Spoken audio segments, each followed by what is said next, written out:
Hello and welcome everybody. We're coming in tonight with a bit of a sneak peek of what's gonna happen in the weekend. We do have the boys from Freritos de la Vega started up today against SPA, Société Protectrice des Animaux.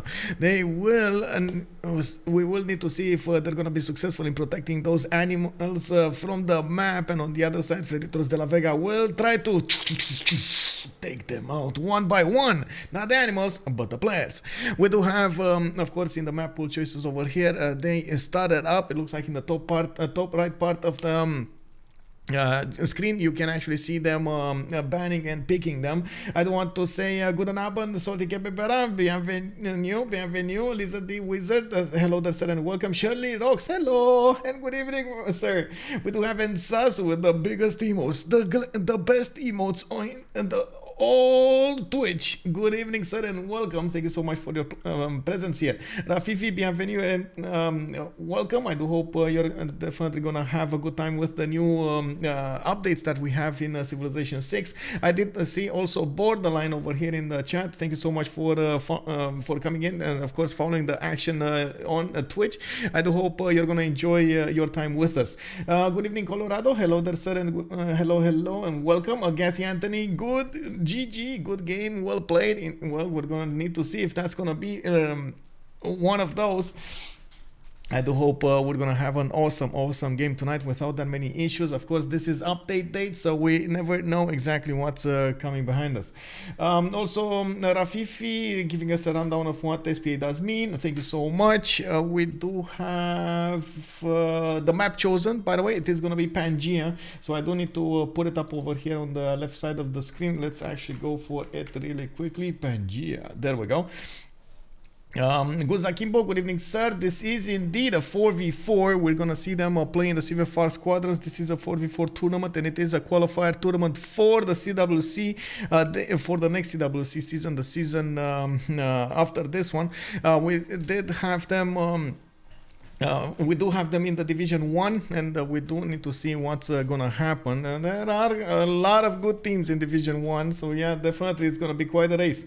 Titots, hello there sir and welcome back. CivFR, liked watching you play yesterday and you had some really good moves. Thank you so much sir. I'm a bit rusty. I do definitely need to like if I do need to play competitively, I definitely need to get my A game going and get some practice, and there were a few things that I could have definitely done a lot better there. Sir Pinguin, good evening, whoop whoop, almost time, we're getting there indeed. Neolaf, hello there sir and good evening, bienvenue. And I do have to point out, All Triangle was the first one to write in the channel. Thank you so much, sir, for being here. And I do hope you're definitely going to enjoy your time with us. Yorkshire Gold Brit did pick up that first promotion. So definitely big shout out to you, sir. Now, bonsoir, Jules Follerert, also wide and early. Hello, good evening. You got targeted by 3 players in the last game. Yeah, rough spot. Yeah, it is. Yeah, it happened. It is what it is. But we survived and we thrived. That's the most important part, right? Anyway, coming back to the active ban phase here on Pangea, we definitely have them prioritizing the land civilizations over those coastals, and it does look like they're taking them ones that do have a lot of simming bonuses. Mali, Maya, we do have China, that is Kublai China, and of course looks like Hungary is also going to be taken down. Interesting choice to go Hungary, but yeah, it is what it is. I was the center of attention. Yeah, kick W. Speaking of China, yeah, we do have it taken down over here. It is what it is, and oh my god, man, man, I definitely need to go and cut my hair, bro. It is.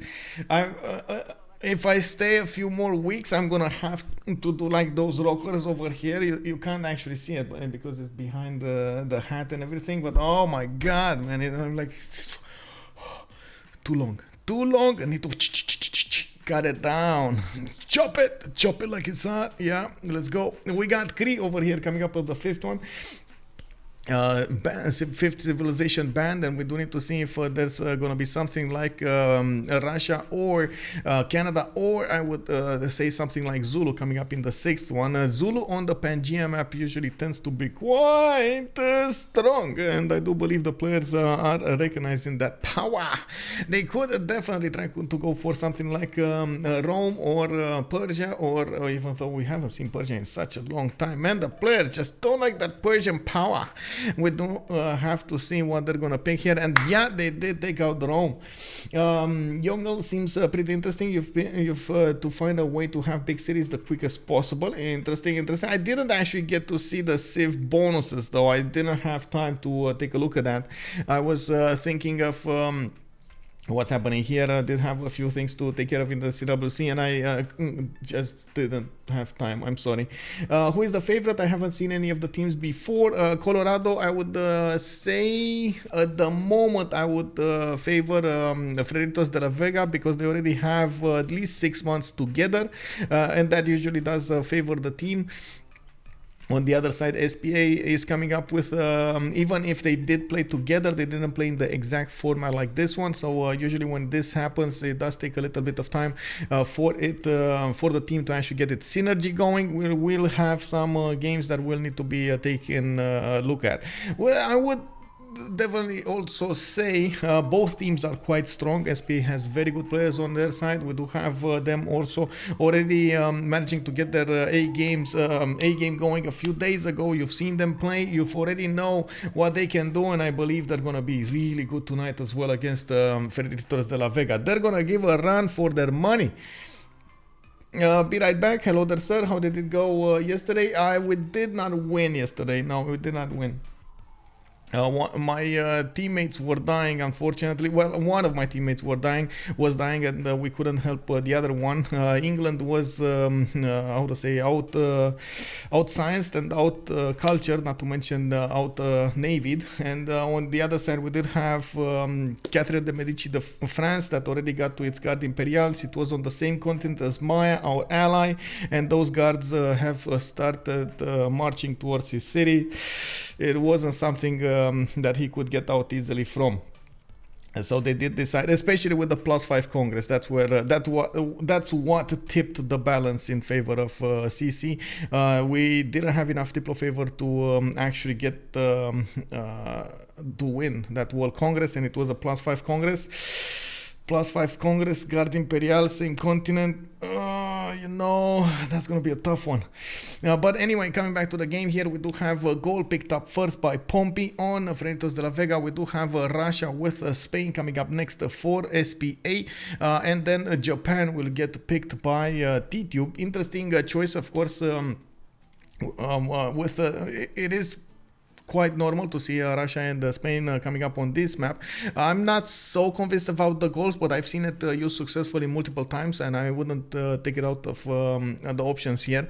I would have assumed that they're gonna go for a little bit more war civilizations rather than sim civilizations, so I would have assumed that, just like chat was saying over here, we might have seen something like Mongolia being picked up, you know, something like Macedon also could be an interesting choice. So there are choices left for the players that usually don't see. Oh, they even took out Mongolia. Never mind.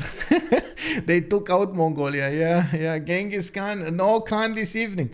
England with a small navy. They usually rule the waves. Yeah, definitely. I guess the land was just not favoring him in that particular place.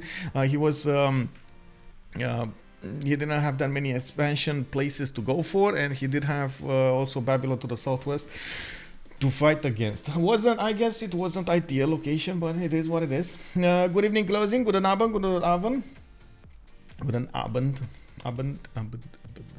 Okay, so we do have one more choice to go for them in the ban phase, and then we're gonna see those civilizations getting picked. I do believe slowly we're getting there. We're getting there. We just need a few more moments for them to make their choices. 5 more seconds. 3. Okay, there we go. Basil got taken out as a civilization. It's not gonna be available in the games.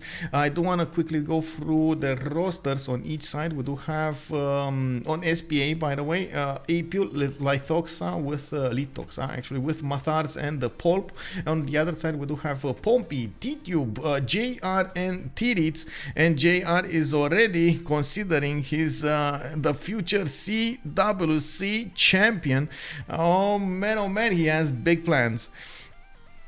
We do need to see what Lythoxa is gonna pick for his team. I'm not sure how to pronounce Lythoxa. Is it Lythoxa, Lythoxa, Lythoxa? I'm quite confused.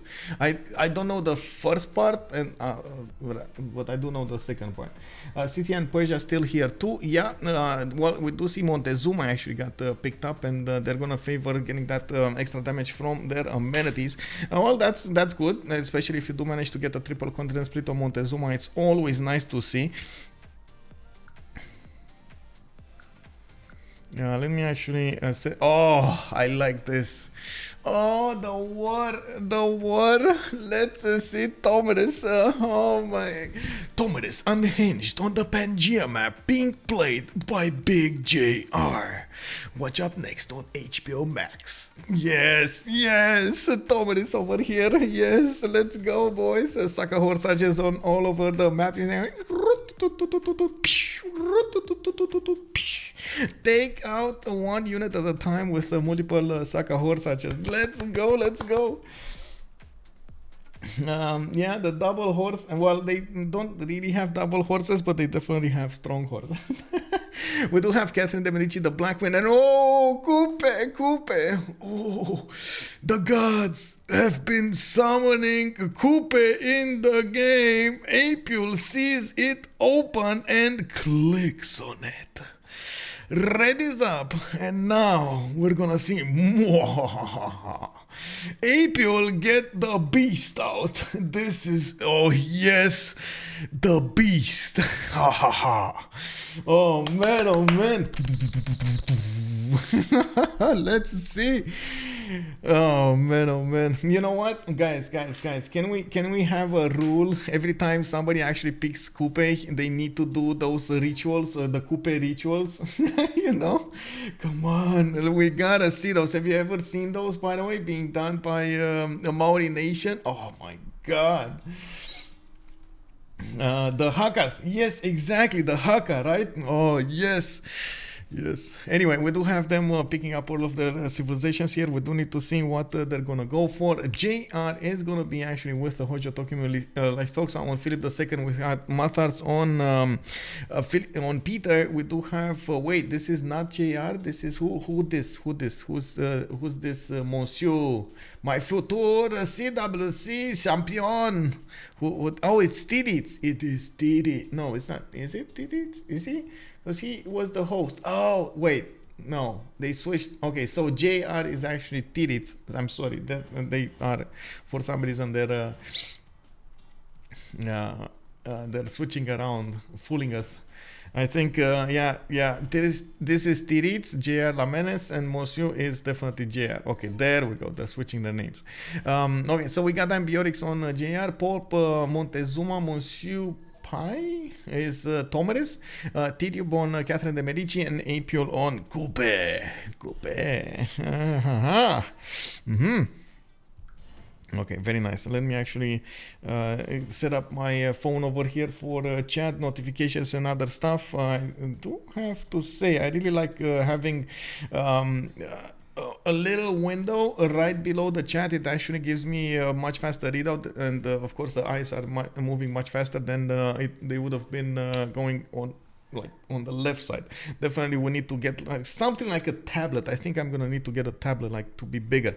But anyway, the phone will do until I actually do that thing over there, and in the meantime I do have to actually plug it in, because you know, phones, they actually get a lot of energy out of them so quickly, man. It is unbelievable. Like, oh man.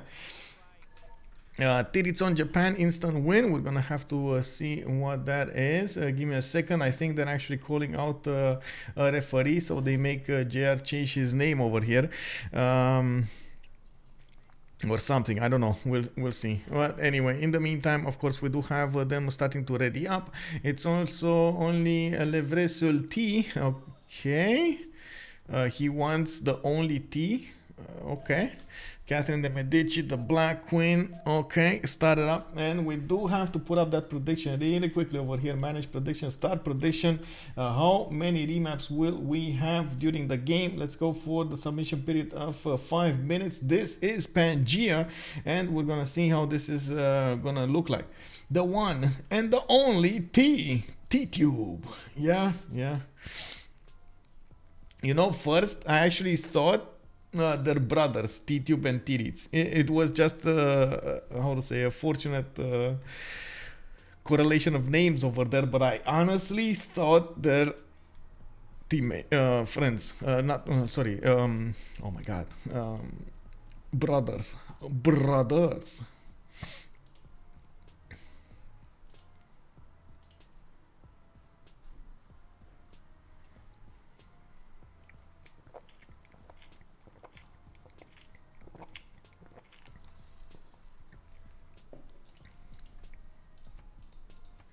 Okay, so what do we have here? Oh, this is puppy map.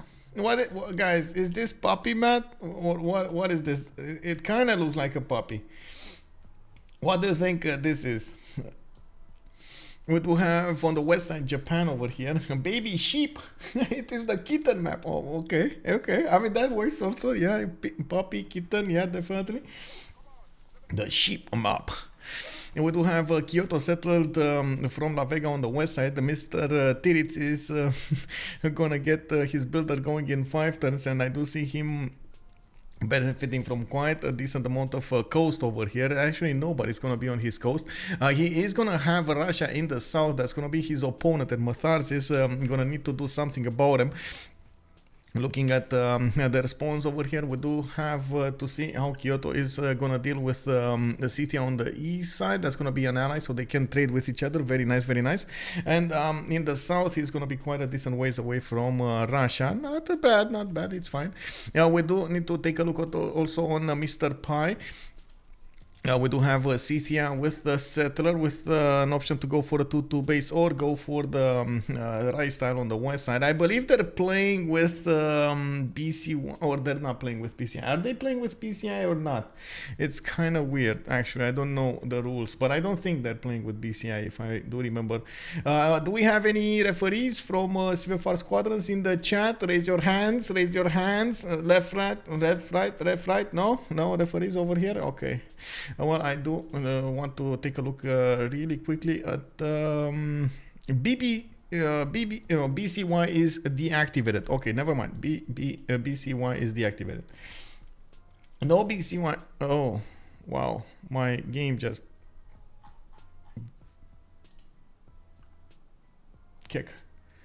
my game disappeared. This wasn't even a 5-axis crash. Like the game just disappeared.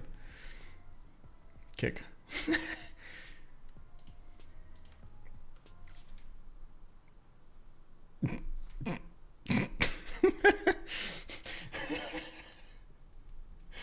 Oh man, okay. Well, at least I'm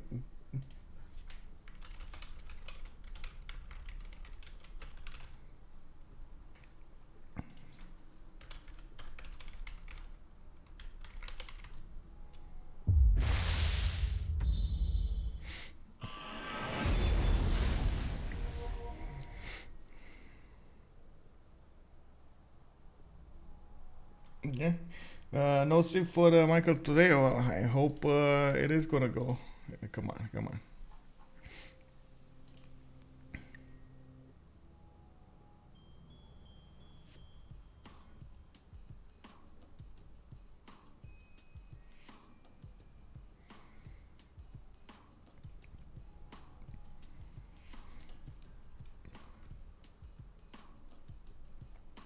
Good old, yeah. Well, we're getting there.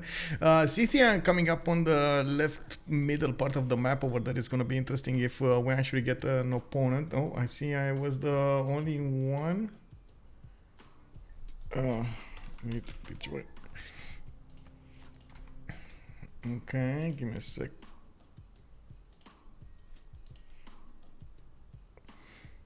Okay, there we go. I hope I connected to everybody now. Okay.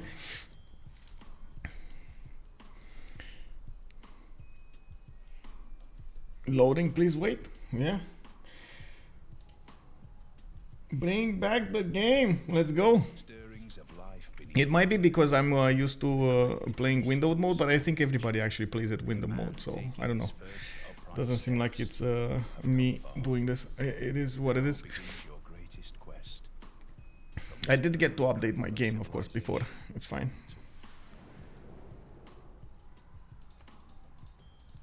Okay, I'm in. Ba-bam. Give me the unpaused. What do we have here? We do have Scythia, right? We were talking about no BCY. That means actually he's gonna get a 2-2 base over here. He could move for the 3-1 on the rice tile, giving him that much needed extra food. Now he also has, if he wants to go for that northern wine tile, unfortunately that actually doesn't have that many 2-2s around him. We don't need to see what Mr. Pi is gonna choose here. I do believe he's gonna do the best that he can do. Lizard the Whisker actually asking us about what is BCY. That is the Better City Yields mod, or not really the mod, but actually a mod inside of the mod. It's inside of MPH or something like that, and what it does is actually guarantees 2-2s or 3-1 bases and some stuff like that for different types of cities. If it's either like the capital only, or you can set it for all cities and so on and so forth. They also have like changing yields if you settle on resources. I'm not so familiar with it because I thought it just makes the game easier without that much of I would say an argument, so I didn't actually get to interest myself in what it does other than that. We do have scouts coming out from Mr. Pi. He did actually settle in place on the 2-2, and I do see he has a decent mountain range. The fact that he's gonna have also Spain in the south does mean he has a target to go against. This second city is gonna be amazing. Settle on cattle, get the 3-1 base. A lot of these cocotiles will get acquired by him and can get improved to give him not only the gold but also the amenities and of course some extra production from the flat tiles. He does have 2 of them flat over here. Very, very nice. He's also going to be extremely close to Spain. Spain is not incentivized to go to the north. He doesn't have fresh water next to the mountains, and I'm pretty sure it's going to be quite nice. We do have, let's actually take a look at France. France is the next team member of Freritos de la Vega. Now, Paris over here is going to have a row of dice tiles next to his capital with a 2-2 base. He's pumping out the scout in 1, and it does seem like he's probably going to have the first Pantheon in the game.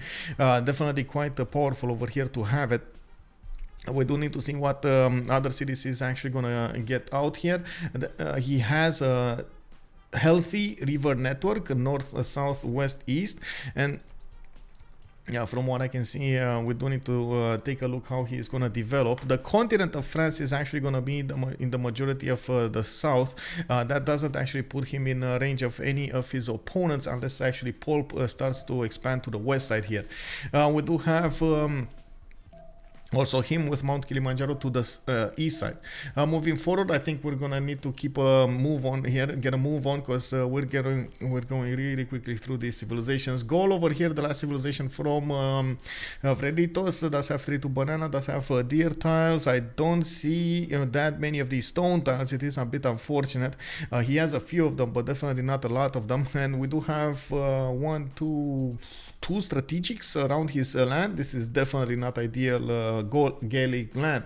What he does have ideally for him is he's gonna be between allies, and it's gonna take a long time for anybody to actually get to him. So he can actually sim for a while, for a good while. I do have Tenochtitlan with a double continent split. To the south, he's going to have Mount Roraima to settle on. She's going to have actually, because it's Poolp. We do have a decent amount of freshwater cities to the north. The river network is going to be awesome. I like the mountains for those campuses, and I also see on the east side she has nobody to actually put some pressure on her. She can actually settle so many cities over there on the east. Of course, she is going to be incentivized to settle the second continent, that of Pangaea, on the red one, to get closer to extra amenities and right in the face of France. Now we do have Russia in the south. Oh, Apeul, not gonna give up on this. He's actually gonna be right in the face of Japan. Not really ideal placement, but definitely will be nice to see what's gonna happen here. We do have Apeul right next to Russia as well, with Russia benefiting at the moment from a settlement in 2 turns. I do see doesn't have yet acquired in the capital a deer tile, so no early temple of Artemis here, but he does have 3 ship tiles to work. And I do want to take a look a little bit on Spain. Spain does have a continent split to the southeast. Okay, not bad, actually not bad. So I do think actually overall the map favors Freritos de la Vega at the moment. Yes, they do have Russia in a same position behind the Coupe and Spain, but I don't think that's actually a lot of tundra for him to develop culture victory over here. He would need a lot more mountains for that size, and he would need a lot more fresh water. I'm not so convinced this is gonna be going that way. On the other side, of course, Montezuma over here, Poolp can just sim away, which is good, but so can the Gauls, and I would definitely think the Gauls late game would be awesome. The power for Montezuma late game is not something you want to take lightly, especially with those extra damage points that she can get on Montezuma from the amenities. That will be awesome when it comes to bombers. They can punch through almost any defense. Yeah, the Coupe over here, oh my, they didn't see each other, guys, at all. They saw how it is, they saw the map, but they did not scout each other. Next turn we're gonna see Spain and Scythia get to scout each other, and this is gonna be quite an unwelcome presence over here for Lythoxa. I'm pretty sure he's not gonna be happy about us. There we go, they just met each other. We're gonna see the drums of war started up between them, and we do need to check out how this is gonna happen. G Fuel Oni, thank you so much for the follow, sir, and welcome. And no comment. Yeah, it's happening, guys. It's happening, guys. It's happening. Okay. Finish the prediction. No remap. Somebody's gonna be happy. Who's this? We got one voter that actually said no remap here. Who is the big brain? Biggest brain of them all. And it's gonna be, let's see him. He will be announced soon. Who got it? Come on. Hello, Twitch. Rowdy! Roadrike! Hello there, sir. Oh my god, congratulations. The points just flew away to Rodri. Yeah, definitely. yeah, okay, yeah, let's go. Okay, so let's see, what do we have here? I'm gonna need to put up the team labels on the map, so we do know left team from right team. You know, it's like you know, your left hand from your right hand, you know, they have to work. We got SPA on the left side. SPA, of course, Société Protectrice des Animaux on the right, on the left side, and on the right side of the screen we do have Freritos de la Vega. But I mean, to be fair, Freritos de la Vega is just like a long sausage. It's very long name, so I'm just gonna put Freritos. It's, you know, I think everybody knows them, right? Freritos de la Vega, that's what it is there. Yes, Anthony, hello there, sir. Let's see how Japan is actually going to do against Coupe. Let's take it one more time to see how this is going to develop. We already have Maori getting settled out. We got Japan getting settled out. On Kyoto, we do have a horse right next to the capital city. It looks like he's going to get that easy peasy improved. He already actually improved 2 of his resources, getting the celestial navigation boost. I do see iron 3 tiles out to the northeast, and He's trying to expand to the south. Good expansion is going to be, of course, next to those cocoa tiles to get a 2-2-3. We do have quite a few other cities over here that he will settle. I'm pretty sure he's going to be much more happier to settle coastal cities. And immediately, as you can see, both of them are going to settle right in each other's face. One of the perks of Maori is to get that extra production when he gets to early empire, so he's gonna get these 2-1s into 2-2s, and he's gonna be very happy afterwards.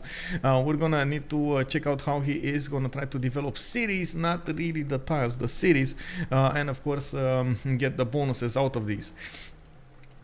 We do need to take a look at Spain and Scythia. Looks like Lythoxa is gonna try to settle to the southeast, and he does have actually quite a bit of coast to go there. He's gonna come closer to Catherine de Medici, which is not gonna be that helpful. Lythoxa might be pressured from two sides, and at the moment they do not know about France. They don't know about France. This Pangea continent is France's continent. It's much easier to push with the Guard Imperials through these tiles, so later on in the game we might actually see Spain over here sound the horn of help.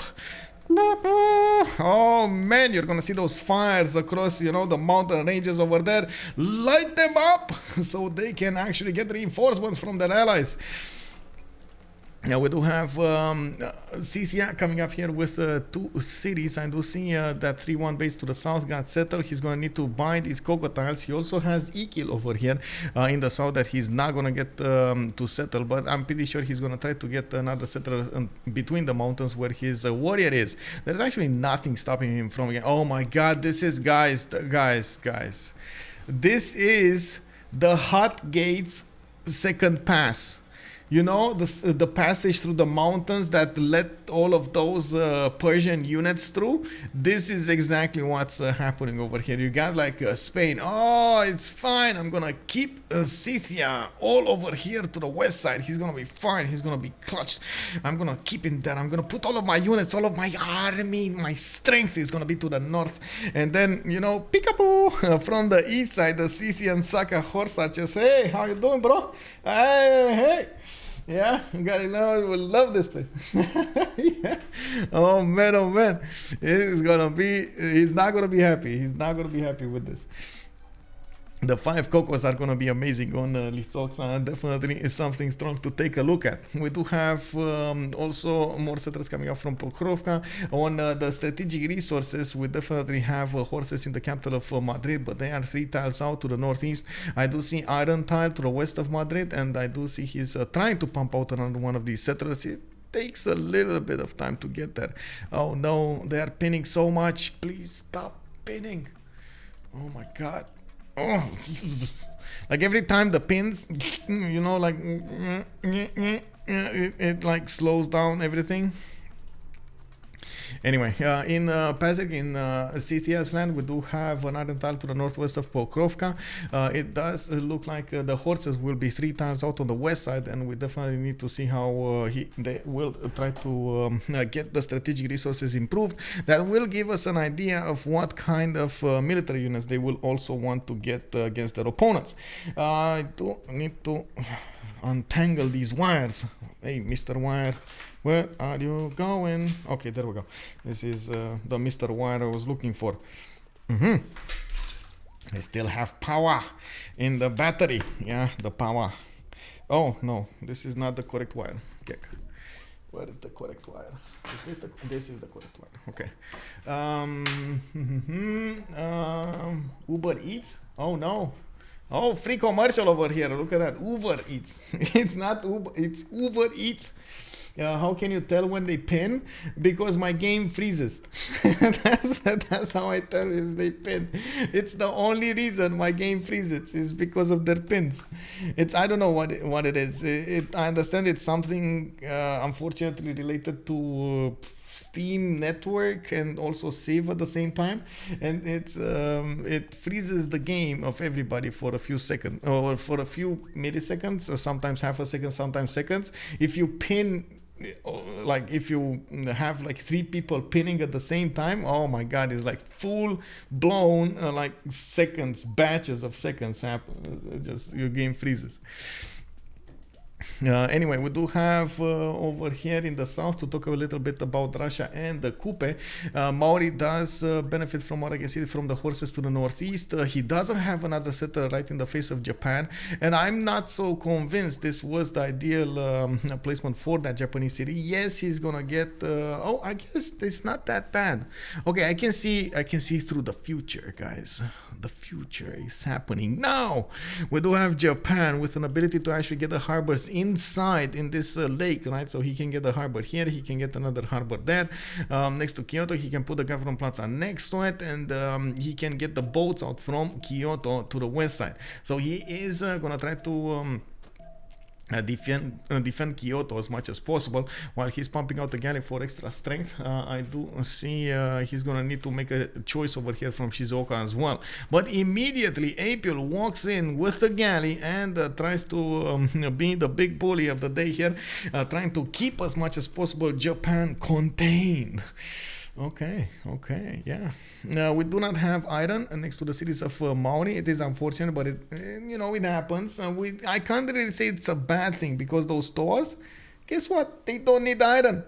They can just upgrade. It's fine, like they're gonna be such bad boys over here. They do their hakas and that's it. They stomp enemies. I do have him getting another settler in Wanton, and that's one thing that also Japan needs to take out, and I'm pretty sure he's rushing as fast as possible that no, Kupe. Early Empire, there we go. Early Empire coming up in 6 and Celestial Navigation in 12. It's fine. Sorry, I was mistaken over there. And we do have Russia with a Dance of the Aurora. Okay, Matharz over here going for the bigger faith generation. We do have Matharz also getting a third settler, and he did put down his 2 lavras. Oh my god, do you see this? Do you see this, man?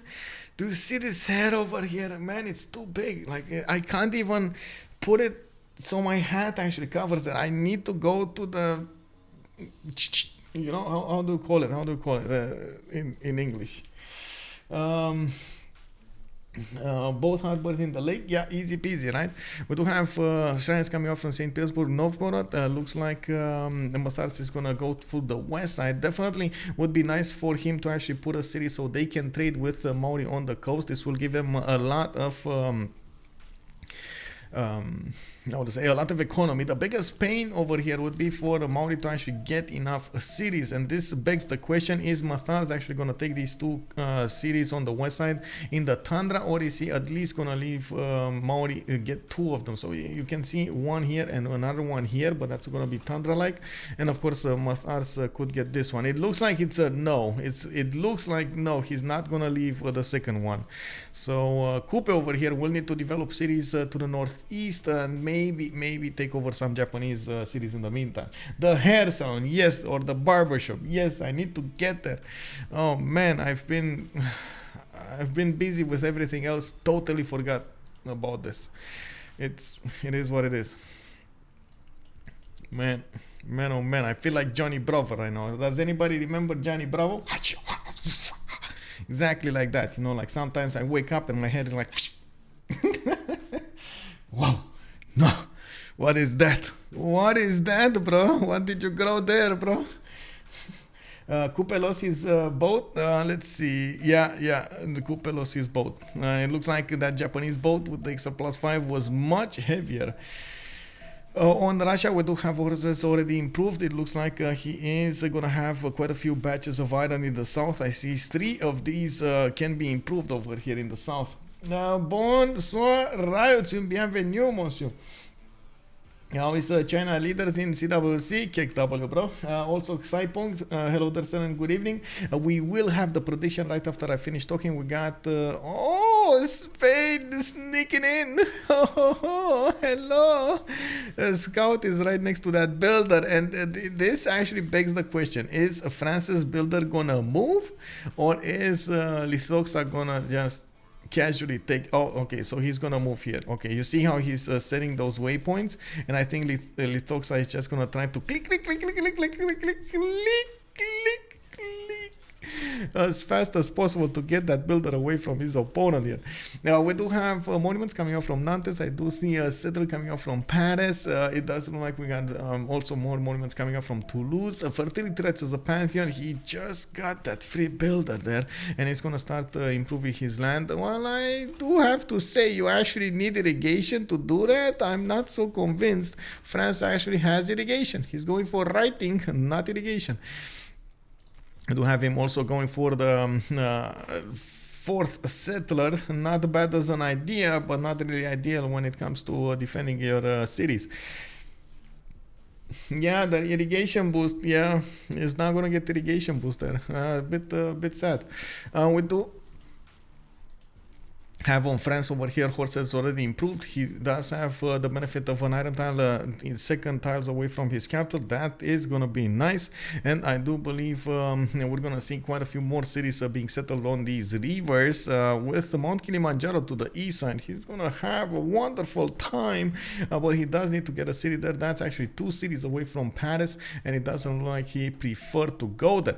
This would be actually quite a good city as well on the right style. You know, as you get the cheeky plus 6, 2 mountains, 4 mountains, and then another 2 from the geothermal. Oh man, yes, the extra science. We do have Divine Spark chosen by the one and only Monsieur future CWC champion. Okay, I mean, sure, you get a mine, so you see the culture acquired over there, the tiles acquired by the culture bombs.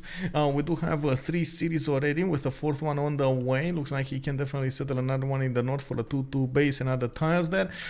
Doesn't really have 2 2s around it, so I wouldn't really prefer that. I would say cattle tile southwest, much better overall. Now we don't really have him with very good oppidums to settle. It does seem like, of course, he's getting his jade improved for a little bit more production and a little bit more culture. As you can see at the beginning of the game, those don't actually have food, which is kind of bad because you want your cities growing, especially with Coupe over here. You do want the tall cities to make up for the fact that you actually put an oppidum quite early, and we do need to see how he's going to try to keep up with everybody else. I do see Liang plugged in though. I do see Liang plugged in. Liang over there is gonna give you the extra food. Liang is gonna give him extra production. Liang is gonna take care of the housing. Now, is Liang gonna be the mother of all governors over here in Aduatuca? He has 1 and a 2 and a 3 and a 4 and a 5 and a 6 and a 7 and an 8 resources, 9 resources, 10 resources to go over here in the city center that he could get improved.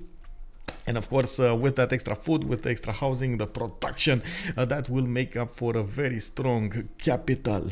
Now, I'm not that convinced it is gonna go his way though. That will require quite a bit of science extra from something else. We do need to see if he's of course gonna manage to get up to specs with everybody else. I'm not saying it's wrong. I'm saying I'm not convinced. I need convincing. I need some convincing to be done over here. And I think everybody agrees, right? We need to see how this plan will unfold. We need to see the numbers. Trojan Man, Liang Food, non-resources promo. Yes. Do oppidums get the +1 from the mountains? No. They do get extra adjacency from strategic resources and quarries. And I think mines around them. It's like 2 mines for 1 or something.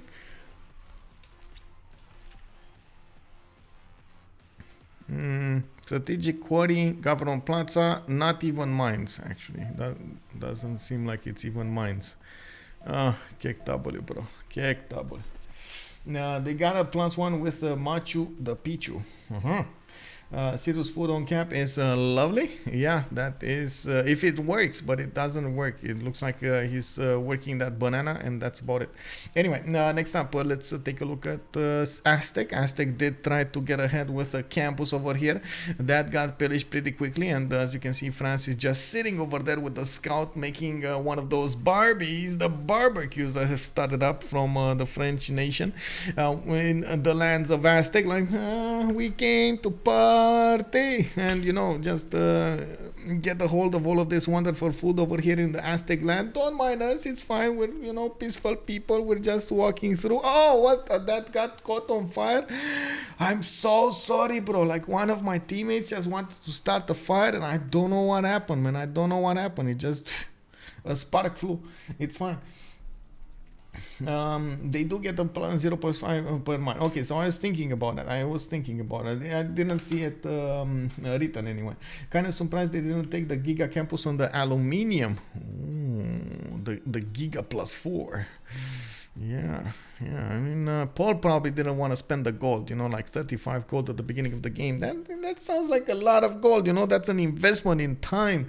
You don't really want to spend that gold when you're that tiny as an empire. We do have Tenochtitlan also getting a slinger out. She's definitely going to try to run off these scouts, and we do see a Gaul is coming from the north as well to sniff around those cities. Teotihuacan put down a campus. We do have Tayo waiting for the commercials. And I do see Teotihuacan also did manage to settle on one of those coffee tiles, and does have a two coming up from the sheep tile over here to the west side from Mount Roraima. Not bad, I might add. Poolp over here definitely should actually get a city through these tiles to get to settle the other side of the mountains, and of course get more of these. More campuses. Anyway, in the meantime, we do have Tenochtitlan with horses on the east side, second ring already in her borders. Not bad. She can get a builder there, just improve and be happy. We do have also an iron tile there. And she's in a bit of a pickle. She doesn't know, like, do I move east? Do I escort settler? Do I let the builder rip? But of course, have the chance of the Gallic scout just walk in and tear it apart.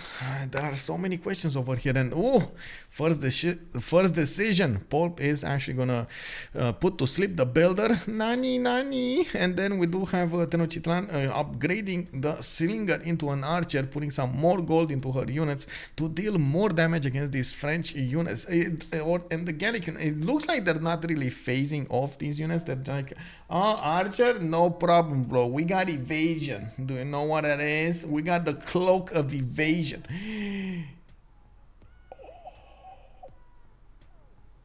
Do you see what I see, guys? Do you see that? Do you see that CF Tayo? Do you see the Gesate? It's coming. It is coming. And of course, Aztec will need to make the choice. Does she escort builder or does she lose city? They're gonna need to get more gold to her. It looks like that city at the moment is not being put under siege. It does require another unit here. Actually, no, it does require another unit here, and that's it. It's gonna be put under siege. I'm pretty sure these French scouts will remain alive for a little while longer over here, even if they get shot by the archer. Some of them don't have promotions, like this one, for example, or this one. And this one has half, 10-15. That's 2/3 of the way to get there. Oh, very nice.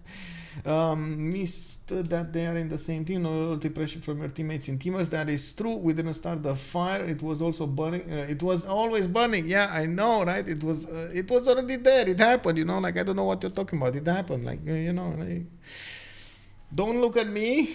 Look at you, bro. You know?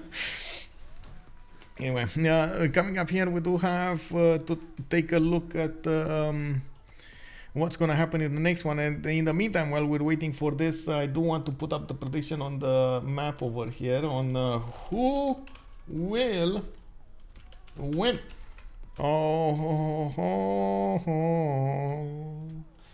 And of course, on one side we got SPA, on the other side we got Freritos de la Vega. And 30 minutes mission period. Let's go, boys. Okay, Tayo. Oh my god, Eagle Warriors. Oh, they are so expensive. The city actually wasn't put on the siege for the first hit. The Gallic scout did manage to get out there. And because he actually moved away, Poolp was trying to click it. And unfortunately, that actually just, delayed her archer. You can see these units can actually can try to double tap the city of Teaios with some first moves, but they do take a significant amount of damage on return, especially this one from across the way. We do need to see if the Geisate will get there fast enough. I'm not so convinced this will get there fast enough, honestly. This is quite a strong unit at the beginning of the game. 20 melee strength. It is gonna deal a decent amount of damage against the city of Tayo. But even with the concentrated power, and even if they lose the scouts and everything just smashing into the walls over there, you can see no weapons, just chest first into the walls of the city. It doesn't seem like this is gonna go their way. Oh man, you know what? I just had a flash of an image of like zombies running around that city over there, barely settled city, and you see like everywhere, like headless chickens everywhere. Oh man, my imagination is a bit too wild. I'm sorry guys. Sometimes it happens. Attack without surround is suspicious. I think he did want to get the promotion on it, and yeah, there we go. We do have the Geisates going in. I think Eagle Warrior. This is too late, guys. Eagle Warrior comes next turn, and that's it. This archer will clean up. It's fine. I think we don't even need to watch this anymore because nothing's gonna happen. Actually, at this point, I would definitely suggest Gaul, get out of there. Get out of there. It's actually a really good song, Michael. Not sure if you knew it or not. Which one? The Shield of Russia. Wait, the city is under no threat. Its scouts are lying into a hill. No, if it was on floodplains, yes, it's a threat because of the siege. It's actually really good. I don't know what you're talking about. With the start no fire, or that one you mean? That one with the let the fire burn or something like that. I do remember something, but I don't remember exactly the song name.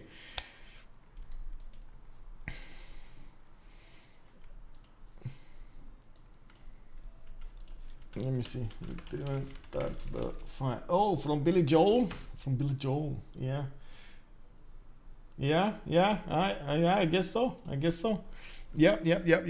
I see it. Yeah, makes sense.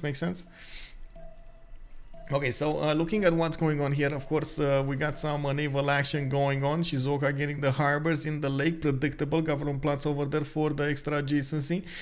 These Japanese galleys are gonna get some promotions. So very nice, by the way. They do deal a lot more damage, and now with the promotions with the +7, it's gonna be insane. Apeul does need to put some work over here, and I'm pretty sure he's not gonna get to chop anything because he's Goope. You don't want to chop, bro. You don't want to chop. God of the Sea available for Maori. I see God of War and Plunder coming up for Japan. I'm gonna give him a much better chances of getting and recruiting those admirals. We do have Russia with a religion, Zoroastrianism. Feed the world with a tithe. Okay, shrines and temples providing the +3 food and housing. Tithe will give him the extra gold for each following the religion. Not bad. And we do have quite a bit of space for him to keep going on the east side. I'm pretty sure he's going to settle at least a city here, at least 2 more cities to the south of Astrakhan and St. Petersburg, and has another coast to go for. Definitely would need to give some Tritos to Spain as well. We do have Spain plugging in Magnus in the single city that he has on across the continent over here to the southeast. That is very nice. I really like that, by the way. +3 campus started up in Madrid. I do see Cartagena is gonna get the campus as well. A really suspicious placement over here. I would have thought he's gonna make good use of this, but he probably did not want to discover bronze working. Because, rainforest. So bronze working, rainforest, they just don't mix and match that well. We do have also Scythia in the north, getting the 4th city. I see 4 Saka horse archers are coming up from Komstromskaya.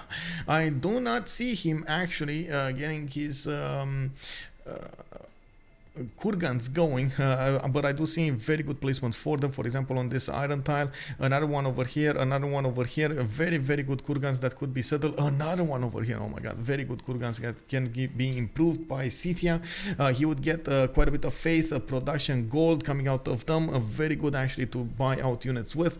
That is one of the abilities kind of overlooked of Scythia. You can buy out units with your faith generation, but of course spending that time to actually get the holy sites and so on and so forth is not something that the players do prefer to do. We do have him with initiation. Hey, good evening, Brody Bonnet. Hello there, sir. Also, it's a gamble on Pangea. You mean about Coupe? Yeah, it's definitely a gamble on Pangea. I do have to agree with that. What is happening here? This city, you see immediately when that Eagle Warrior came out from Teayo, these Gallic scouts were like, I'm out of here, boys. Now the attack is over. You know, we got our chocolate in. We tried to bully a little bit Poolp. It did not work. Let's get out of here. And yeah, everybody actually... Everybody, dun, dun. Want somebody, dun, dun. They're getting out of there, it's fine. Okay, Government Plaza Tenochtitlan on the east side. I do see a coffee over here also. 221 starting to improve. Poolp is getting another batch of settlers going from Teotihuacan at least. She's probably going to try to settle on Mount Roraima to the southwest. Not bad. She does have a good mountain range as a defense to the east side. Unfortunately for her, doesn't really have to defend against anybody, so that's basically just a stopper. We do need to see how she is going to try to get cities around that mountain range so she can keep on expanding. That is gonna be a prerequisite to success. We do have a divine spark here on Gaul and fertility rights over here on France. I think that actually settles, gives us an idea of all of the pantheons. A city patron goddess for Spain, and that's about it. Okay, so we're turn 31. We just got into that classical era. I do want to quickly take a peek at the city states, and then we're going to talk about the classical era choices. Looks like Candy, Laventa, and Armagh will be the ones providing religious bonuses. We got Preslav with Volin and Granada coming up for military. We do have Singapore and Cardiff, the two city states that will be providing industry bonuses with extra production towards industrial zones and so on. Cahokia, the only one for trade. Geneva with Anshan for science, and I do want to quickly take a peek where they are. Geneva right next to Aztec. I think this is Pocket CS at the moment. Yeah, this is Pocket CS at the moment. Nobody actually saw this except France, so they need to take care of this. And Anshan is going to be on the west side, and everybody saw this one. Okay, it's fine. And did I miss anything? Caguana will be the only one for culture, and that is going to be to the south of France over here. We do need to see if he's ever going to take that out. Set the map. Anyway, so guys, from the left to the right, we're taking it from the left to the right. We do this. Let's do it. Apeul coming up with a free inquiry golden age. Looks like 14 science, 13 culture. It has quite a few galleys defending the city of Kapiti. I do see those galleys of Japan are quite strong, and they're trying to get in there. The fact that Maori is defending inside of his own borders does allow him to actually get pop heals every turn for these galleys, which is gonna be nice. We do not have him with that many amount of cities. That is gonna be probably hurt him, and I really... did they negotiate this? Because this is gonna go badly for Coupe. I really hope they didn't negotiate this. I really hope Matharz would not take away possible settlers from Maori, because this would have been a nice Maori city.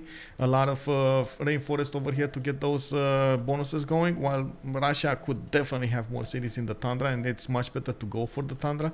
But anyway, I'm thinking maybe we're gonna see some Corsair action coming up over here, and that will be what sets the tone for the next part of the game. We do have Poolp with a pen brush and voice golden age, 16 size, 24 culture on Aztec, and we do have her starting to improve those tiles of Mount Roraima. I do see more settlers in production, Tenochtitlan, Teotihuacan. We got the commercial hubs coming up from Teayo as well. And I do believe she actually did manage to get the Gavron Plaza discounted. That's about it. Unmet city state got defeated. Oh, Armag, they took out Armag. Lythoxa, spending no time over there, getting two galleys out. Boom! Head first, smashed head first into that city and took it out. Aztec warrior realizing he can't slam Gaul unit. Yeah. Hey, hello. Say hello to my little friend. We got Spain over here with an ability to actually take a settler. He does not know about it. Oh my god, Lythoxa. Oh, look at this. Look at this, guys. It's directly going. It doesn't have movement now, but oh, next turn, it's gonna be a new now. Oh, yeah. If Lythoxa is going to be curious enough to go for the stone time and see maybe what's going on here, you know, try to set the tone for the party. He might figure out that there is a Scythian settler coming right in his face. We do have, of course, the Scythian horses coming up here as well. On Matharz, we do have him with a monumentality golden age. Oh man, he's just settled. 10 science and 15 culture, 32 faith a third. And I do see him on a 47 production, trying to expand as much as he can. And of course, we do see him getting as close as possible to Japan. I'm quite curious how is he going to want to play this and how is he going to try to help out Apeul next to him. Lythoxa, 15 science and 18 culture. He does have 5 cities to go for with Spain. Quite a few builders did get finished over here. And I do see him starting up his chops. There is a Gavron Plaza next to his +3 campus. I do see the Gavron Plaza is in the city of A Coruña, so he gets more production towards his internal traders. Very nice, very nice. We do have him with the builders ready to chop, and I wouldn't be that surprised if he is going to try to chop out the horses. The biggest issue I have here is nobody did go for encampments. It doesn't look like any of them are that interested in actually getting those general points, and whoever's going to have them first, it is definitely going to have an advantage. Scythia Plaza going to be pillaged? Oh, no. But I see more and more of these Saka horse archers are going to get onto the front line, and honestly, this is not something you want to have even with Spain. Oh man, Saka horse archers. Okay, there we go. First encampment coming down from Pazeric. That's going to be 3 turns out from finishing. Okay, and then he's going to get that going. Very nice, very nice. We do have Catherine de Medici with a pen bash and voice golden age, 12 science and 19 culture. Has multiple commercials either put down or finished. From what I can see, he's gonna try to get as many of these merchant points as possible. Right now he's on 9.3, and he's also trying to run off some of these Aztec illegal warriors from his land. We do have him going for Odin's Chamber coming up from Paris, and running Magnus Internals for the beginning of the game on 5 cities. Not bad at the beginning. And I did point out to the north, they do have the Gauls over here, so the Gaul will be quite happy to just sim while he's quite far away from everybody. He has chokes to close off against his opponent Aztec, and he's gonna have a decent amount of land to keep on expanding, trying to get pyramids in the north. Tervana is finishing up in 5 turns. Did improve his initial settler, his Aduatuca capital, with Governor Li Yang's extra food promotion, and you do see he's getting right now level 16. I do have better J tiles over here, an Oppidum and a Gavron Plaza. That's a +4 Oppidum in the capital, with also +2s in the other sides. Okay, Mr. P, we do have him on Pen Brush and Voice Golden Age, 11 Science, 19 Culture. We do only see him on 2 Faith a turn, and I'm really curious what is stopping him from actually putting down those Kurgans. I'm sure he would get very strong Kurgans, and he still needs to actually improve them. We have so many of them. Of course, with Initiation Knights, he's actually getting quite a bit of faith from building units. So every like few units, what is it, 5 units or something like that, he gets a free unit from the faith, and that's actually quite good for him. We do need to see how many of them and how fast they will arrive on the front line, so they can start trading shots and getting that experience, getting the muscles in from attacking into those Spanish armies in the south. We do have Mr. Titiits on 10 science and 12 culture. He's in a free inquiry golden age. Oh no, c'est catastrophe. Free inquiry, dedication bonus, but he's in a normal age. Man.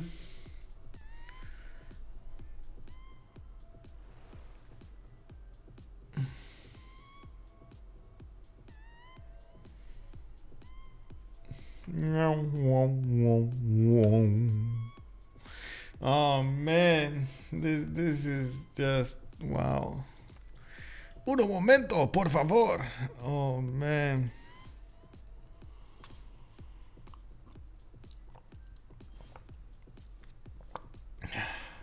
Glorious. Yeah, free inquiry is normal when you miss the first golden age. Yeah, but look at Apeul, man. He's actually getting a free inquiry golden age. Oh yeah, huh? What do you say about that? He has 40 production, 18 science, 14 culture, 18 gold per turn. Very nice, very nice. Getting audience chamber, getting bigger. He's getting photo settled by his ally, and I'm pretty sure Apeul here just clicked on cartography and mercenaries, and that's about it. I'm really curious if he's gonna try to go for some shenanigans like Toas. I don't believe so, especially him going for mathematics coming up here in 4 turns. Looks like top 3 is gonna be the way to go for him. We do have Titiits with a decent amount of tiles that he can chop, and he is also going for his audience chamber. Doesn't have enough production to go for a 4th and 5th settler, and I believe that would be dangerous anyway. We've seen it multiple times how the best idea, especially when you're so close to your opponent, to actually be able to to be able to counteract the careful timing of an opponent is to stay on 3, maybe 4 cities. We do have encampment trading project coming up from Panzerich. Looks like those Saka horse archers are getting on the front line. I do have to point out these Sakas are not that strong on the defense, but they're definitely going to be strong when a general comes in. This is one of the few units of the beginning of the game that actually benefits from a general bonus, getting that extra movement, getting the extra bonuses.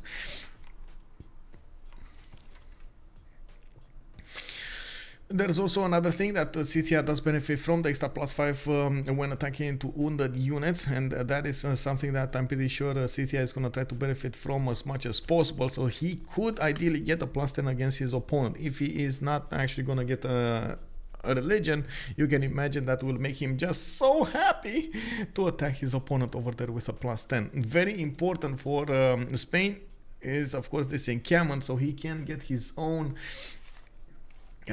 general going, and from what I can see, Scythia at the moment is working 3 great general points a turn. If he's gonna get one of those projects in, he is gonna manage to get this going. Oh, hello.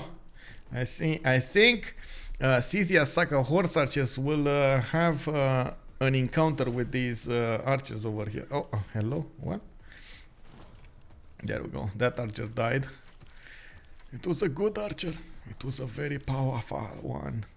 The Saka horse archers can be taken, or at least one can be taken down. I'm actually curious if he's gonna take it down. I think you know, at this point you gotta go on the counter offensive here. You can't really sit in place We got Warlord's Throne started up from Mr. P's capital center, and finally we got the first Kurgan on the map, the 2233, and that's going to allow him to get a bit more of that faith generation going, and I should actually take a peek when he's getting that. 84 faith in the bag, that should be just enough to actually buy out another horse or a Saka horse archer. He should do it as quickly as possible. Do have markets started up from France that will allow him to fund the wars and the needs of his allies. We do, of course, we will need a lot of gold for Mr. Pi on the 10 science and 22 culture, and I gotta say this is the only way back in the game over here to actually do some damage against Spain, maybe take him out, while of course Coupe has a very strong possibility of cleaning out Mr. Titiits over here on the west side. Oh no, Mr. Titiits going for the fourth settler coming up from Kyoto. I don't know about this, bro. And going currency. Oh man, I mean he does need currency right from mathematics, Matharz. Oh man, I guess he does need it, right? He does need it. That is so late though. Apeul is already mathematics in 1, and that is, I think, pre-Pingala. No, he did actually manage to get Pingala in the city of Kapiti. We don't have him with any of those campuses yet, but I do see one coming up from Wakera Wadawa. This is gonna be a +3 next to his city center. He's already working 1-4 tiles and a 3-1 for the extra food and the extra production, and I do see he actually improved quite a few of these fish tiles. Doesn't have a lot of them, but he definitely, the ones he has are doing him great favors.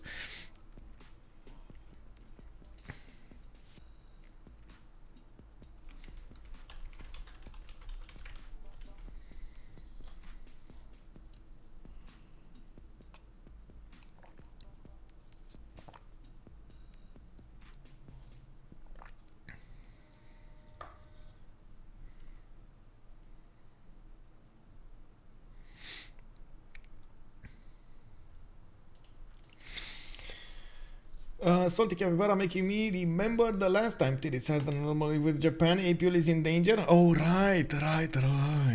Oh, thank you for reminding me about that. Yeah, definitely. I think this is going to be quite interesting to see how this is going to develop over here. We do have... of course, Titiits with quite an impressive palmarès on his side, managing to take out his opponents with very low stats, and as you can see over here, he did manage to get 26 and 21 culture, trying to evolve around this. Now, is he going to manage to get there faster than Apeul? Is he going to manage to get the units out as fast as he possibly can? Of course, the gold at the same time. We'll see. The time will tell. It does seem like Titiits is interested in keeping up with his opponent over here, and of course getting ahead of him. We do also need to take a look at what's going on here. It looks like Spain is starting to lose more than enough units, and it does seem like Scythia is punching through even without a general. Scythia's ability to get the extra damage against his opponent is allowing him to do so many damage points against Spanish units. We do have Madrid trying to go for that encampment training project. Looks like there is a builder over there ready to chop. The extra +5 will be extremely good for him to defend here. We might actually see where is this? Oh, this. Oh, where is this coming from? What? Oh, Arma got converted by Russia. Oh, check this out, guys. It looks like Lythoxa is getting converted, right? So he might actually try to convert Scythia as well. This is going to be so funny, actually. If he gets converted by his ally, and then he converts with his ally's religion, his opponent over here, he might actually get an extra +5, right? Kick W. Where's the Spanish encampment? Is over here on the west side of Madrid. I don't see a unit to actually get in there to stop it from happening. We do have more Saka horse archers coming up in the build queues. A commercial in the Comstorm Sky, while I do believe he's going to need to get more of these cattle tiles improved for the Kurgans.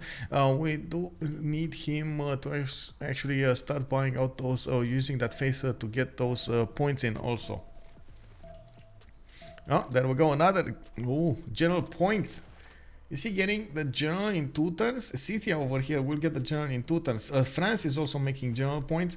I'm actually quite surprised, or no, I'm not surprised. I'm actually curious if somebody's gonna try to deny the general from Spain. No, too late. Too late. It got okay. It arrived. Still might not be enough though. These Saka horse archers will keep on doing the damage, and of course even with the new horses popping out, we will have a general coming up from Scythia equaling out that general of Spain, so he's still gonna get the extra +5 against his opponent here, with the extra units chopping out, and as you can see over here, just getting everywhere. He's gonna start dealing more and more damage against his opponent. We do need to see if behind all of this Mr. P is gonna be interested in settling some more cities. He definitely has more space towards the Gauls, and a little bit to the west side here and towards Japan. I do want to see also what's going on in Aztec land. We do have Poolp managing to get quite a few improvements, getting the gold per turn so she can actually give the gold to her teammates, and I do see at the moment Poolp is on 17 with 21 science and 30 culture, coming up with a campus from Tayo. Okay, I see multiple commercials getting the markets, and she is competing with France for those great merchant points. So this might be a bit of a problem. She's only making 3.4 while France is already 5.7. Okay, did anybody get recruited here? No. Okay, no, and it doesn't look like in the science screen any important one got picked up. Euclid is the next one. Spain passed it, and Japan is going to be next up to get something out of it. We do have also Mr. Titiits over here getting more science than his opponent. How is this? Oh my god, man, we need to believe in the Titiits here. Oh man. Man, look at this gentleman go. We got a 41 science, 24 culture, with the theater squares coming up from Shizuoka, trying to get to cartography and at the same time for feudalism, while at the moment Maori is getting his own settlers out. He's going to finish that campus. He's going for Victor. Oh, wait a second, he's going for Victor third shenanigans. Okay, that seems a bit out of reach over here. Quite an impressive Colosseum is also appearing in the Russian land. We do have it bringing 6 cities under its fold. 1, 2, 3, 4, 5, 6, yeah. Then in range 2, 4, 6, yes. 2, 4, 6, yes. And he can get another one here, yes. Oh, very nice, very nice. 7 cities Colosseum, even 8 cities if he gets another one non-freshwater to the east side. I do see Matharz also benefiting from 71 faith at 10 with 22 science and 42 culture. I am a bit surprised he's not trying to pressure a little bit Japan to force him to build an army. This might be a mistake in the long term, but of course I think Matharz over here is trying to go for the long game anyway, trying to get his stats up and of course get his infrastructure done before anything else. Another one beats the dust. Yeah, same dilemma. I want to vote for SPA, but I don't have faith in Poolp simming. Wait, really? Why? She's actually quite good simming. It's not really. Well, I guess she did F up in the Hidden Cup, but I don't know. We'll see. I think she learned a lot of lessons then. I think she got quite a bit, discouraged. So that's what happened in the Hidden Cup. Spain is Deadsville. Well, I think Mr. P definitely is getting ahead here.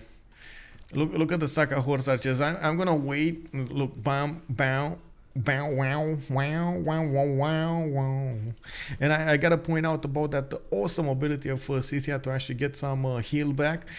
We do see the general also appearing a Trunk track on the front line. He is probably gonna get another one here with the points that he's starting to gather whenever he takes out a unit. I'm a simple person. I see Titiits on Japan. I vote Freritos.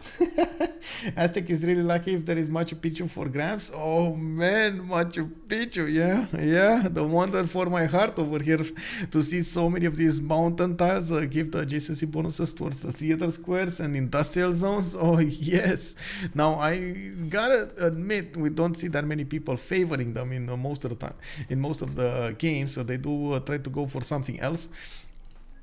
And we've seen how the players are totally ignoring that wonder or just going a little bit, for it when it comes to era score points. That's it. That plus for general points is 30 for every kill. I know, right? That is wow, right? 8.5 turns and bam, you get another general, and boom. Another horse goes very low HP. We do have a spearman coming out. These are not going to help, by the way. The spearman, yes, they do take a little bit more. They can take a little bit more damage, but other than that, it's just not going to help. And another one goes. Oh man, check this out. Check the spearman. Because this is like, oh yes, the spearmen are the way to go. No, this is Scythia, bro. Oh yeah, let's look at this Saka horse archer. 35 strength against the spearman 33. Oh, can you imagine? These are like 0 points, 0 levels. When they're gonna get the extra +5 from the first level. Oh man, yes, let's go +15.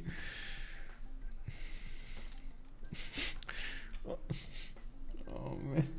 Spain sure could use some pikemen right now. Yeah, they definitely, and swordsman. Like this is you definitely need units that put up the extra strength against these Sakas. But I think the main issue was he had his general way too late, and now even if he tries to defend against this, there are too few units to keep up and get the support bonus on their side, and so on and so forth. So it seems like at the moment Scythia is just gonna push through without any kind of pushback. This is gonna be an issue. And of course, since we do have Japan managing to get 664 science and 27 culture, it seems like Mr. Titiits over here, Japan, will manage to get to that cartography well in time as Apeul, and we will manage to upgrade as many boats as he needs, especially with Catherine de Medici making the economy there.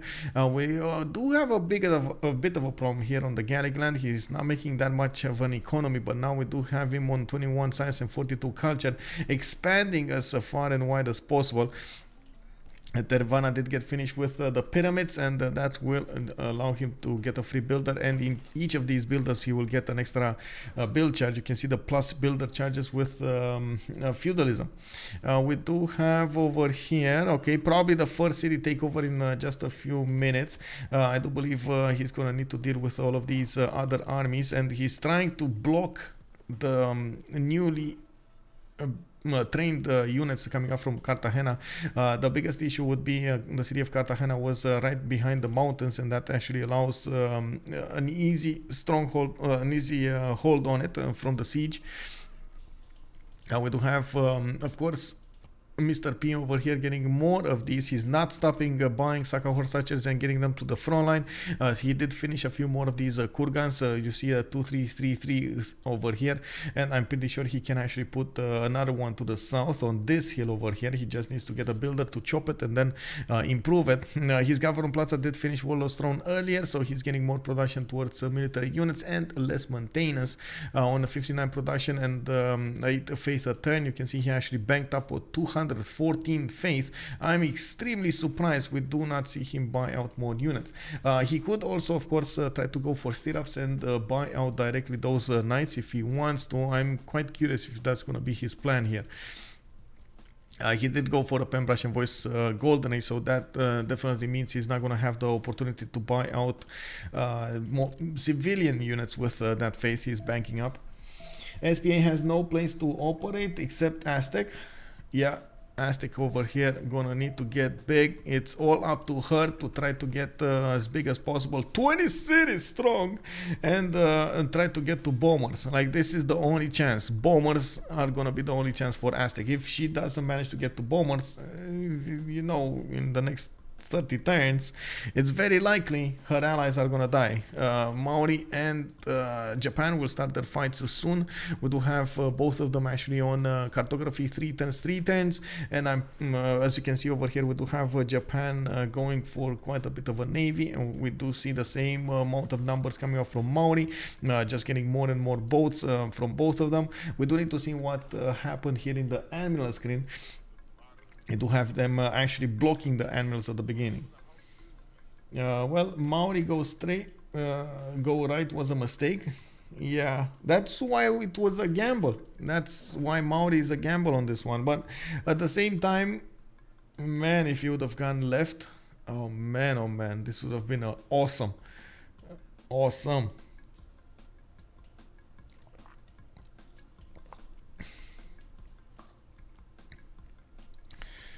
Cartagena is halfway down. It does look like that horse is not strong enough to actually go through, and the horse of Spain is not strong enough to defend against this. I gotta say, these walls are not gonna do that much, especially against these numbers of Saka horse archers. They will delay the takeover, but not entirely. We do have ancient walls coming up in 4, and of course, as you can see over here, Scythia does have so many promotions on his Saka horse archers. He can get the free heals whenever he likes them, wants them. Give me a second.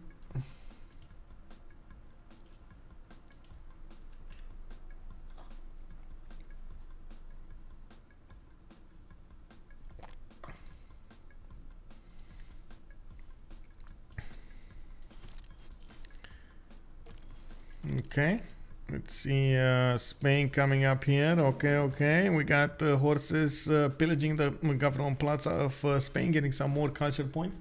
And from what I can see, of course, we do need to see how fast Scythia is gonna try to take over Cartagena. Oh, there we go. I can actually see the Saka horse archers getting the volley promotion, the +5. 2 of them actually starting to get there, and there we go. And of course, with the great general bonus, it's gonna get 39 strength, 40 strength Saka horse archers everywhere. We do see him slowly tearing down the defenses and also pillaging the tiles for less production in that city center. There, oh my god, he actually didn't get it. Okay, well, that city center, bro, it's 1 out of 200 garrison strength. Mr. Pi is definitely gonna overwhelm the Spanish defenses, and this is the danger of Scythia. This is one of the reasons I was taking into account at the beginning. On the Pangea map, you have this dangerous events happening, especially with these very strong units at the beginning of the game coming up from a few civilizations. Scythia, Macedon, Zulu are definitely something you need to take into account. And as you can see, we have a prime example why Scythia is such a strong nation at the beginning of the game. Of course, you could go with also swordsman if you're strong, if you're close enough, and it was a bit of a mistake from Spain to go for 5 cities instead of getting an encampment and getting a general out in time. He underestimated his opponent's desire to come against him so early in the game. Colorado haven't watched many multiplayer points, but if Spain dies, is CPA done for? Probably. It doesn't look like Spain can actually survive afterwards, and I don't actually see Russia managing to do that much here. And wait, is this a safety settler? This kind of looks like a safety settler coming out from Maori. Oh man, Japanese boats are already smashing down the Maori ones. Apeul over here is hurting. We do have him actually getting cartography in 1 turn, and I don't actually believe with 23 science he managed to get the mercenaries, while Mr. Titiits probably did get mercenaries. Very important to actually have. No, he didn't. He did not. Okay, he did not. I stand corrected over here, but we do have Hojo Tokemen with 82 science and 33 culture. It does seem like, of course, they did just put a bit of gold. We do have Japanese level 1 carnivals. 3 of them did get upgraded, and he did manage to get actually 4 of them. I did not see an admiral here. Wow, a flying toilet. Hello there, sir, good evening. Already calling it out. GG, well played. Wow, okay. Yeah, I guess, man, Titiits, bro. Titiits, normal age gaming wins. Yeah, who would have thought that is what's gonna happen here? Wow, okay. Yeah, it is what it is, man. It is what it is. Yeah, we do have Spain trying to get the walls up. Looking at what's going on here, Scythia is getting closer, and of course now wait a little bit to upgrade these Saka horse archers. It does seem like they still do a decent amount of damage, and as you can see, he still has promotions on some of them. He's gonna quickly take out each of these. I do see did manage to get another general, Shun Tzu. Actually, surprisingly, not using it for a book over there. Usually the players recruiting Shun Tzu and that do already have a general do try to get them activated, but I guess at the same time there is some strength into this. We do have Lythoxa managing to get to knights. He has been generating quite a bit of science, and of course you can see he's getting pillaged all over the place. The knights will be stronger. We will need to see if he's gonna get enough of them, because they're not even strong enough to one-shot the Saka horse archers. They still need to do 2 shots on them, and immediately that ability of Scythia comes into play, he's just gonna keep on buying units with faith on the front line. Does have the benefits of another 163 faith. From the point Maori lost the city, I think now it's GG. But Maori, well, I guess Maori did lose a city, right? He's gonna get Kapiti. Titiits over here is walking in with multiple caravels. I do see there are very strong units coming up from Maori as well. Apeul, it might actually, oh no, never mind. He can't attack back. That's the problem. With Japanese ability to get a +5 on the coast, this is not gonna go easy. They don't have an admiral on either side. I believe the admirals are still locked in place here. Maori and Japan were both locking them out. So I gotta say, in this scenario, Japan actually has the upper hand, because it does benefit from an extra +5 in the shallow water tiles, since most of the fighting will be done in the shallow water tiles. Well, that's gonna be a bit bad. We do have also Hojo Tokemen 5 turns away from getting score rigging, with the feudalism coming up in 2. The wars in Spanish land keep on raging. A Corona is trying to get the ancient walls, while Scythia is starting to pillage from the east side. We do have a swordsman also coming out to play, and of course the general in the capital city will try to help out as much as he can. That's a 66 strength city. The walls are just gonna be there up and running, but the units around it will probably crumble. I think at this point he needs, how to say, CTR needs to bring some catapults or some form of a siege support unit to actually deal with this, and of course he's gonna need swordsman to work it. At the moment I see we might actually reposition to attack A Coruna. We do have France also managing to get a general, Burica, and I do see horses coming out of his cities. Another wave of settlers also coming out: Toulouse, Avignon, Nantes, and I do believe we might actually see over here France get very, very big. 47 science with 66 culture versus Poolp 36 and 40. I think actually Poolp should have more cities, if I'm not mistaken, at this point in time. 6 versus 6? No, that's actually not true. That's the same amount of numbers. It's just the cities of France are just more next to each other. We do have Oracle coming up from Aztec, going for theater squares. Okay, 2 more cities going to the north, so she's in an expansion phase as well.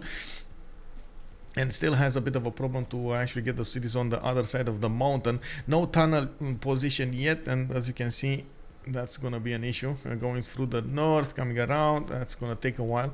We do have also Gaul managing to get in the yield stab on more than 106 production. Matharz is also 133, and I gotta point out the Matharz over here might actually be the one that should be or not might. He should be the one trying to tip the scales back into their favor.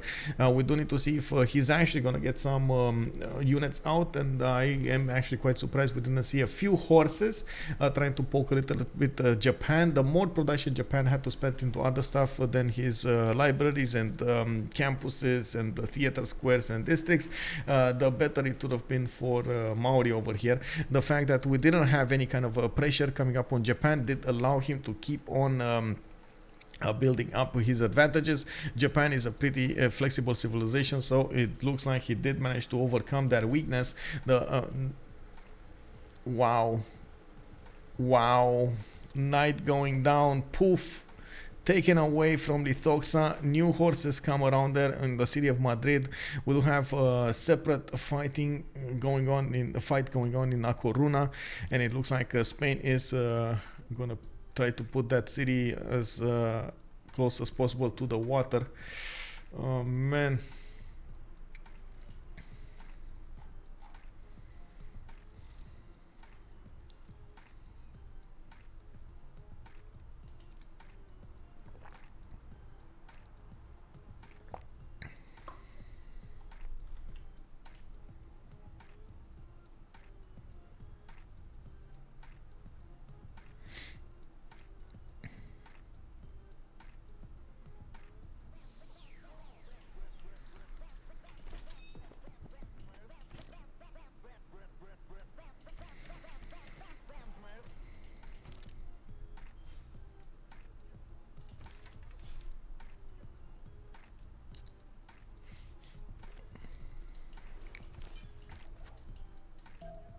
It seems like Apeul did manage to push back Japan a little bit, and now Japan is pushing back on him. There aren't that many units that got upgraded from Japan because he didn't have enough gold, while I do have to point out Maori did put a lot of these scouts in the water, which does allow him to actually do quite a bit of support on him. That actually allows his boats to be on the same power as the Japanese ones. Also, I do have to point out Apeul is trying to force out as much as possible these Japanese caravels to fight in the open water, not in the shallow water, when they do benefit from an extra +5. So Kapiti is going strong. We do have quite a few more pre-builds coming up here, actually a lot more pre-builds than we've seen on Japan's side. I don't know exactly where they disappeared, because honestly I thought he had a lot more. Oh, they're here, 1, 2, 3 of them, they're here. They should definitely get back and upgrade. That's one of the issues they have on their side. They don't have that much gold to work with, and I gotta say on the other side, oh, actually they do. Wait a second, I was looking at the other team. They do have a lot of gold to work with. This SP8 that doesn't have a lot of gold to work with, and they're giving as much as possible to Apeul. I don't think he actually got to mercenaries. Let me see. He did not get to mercenaries yet. Doesn't have the half cost card, and we do have military tradition coming up in 2. Oof, that's actually military training. I think this is military training, not tradition training. So it's right before mercenaries. Yeah, we do see him actually pushing back Japan. So he's keeping alive, staying alive. Okay, we do have Scythia also getting more of these Saka horse archers next to the city of Spain, slowly tearing down the defenses. A Coruña will need quite a bit of convincing, and now with the walls up and of course with the knights out, which did boost the total defense of each of these cities, it's going to be much easier for him to defend against this.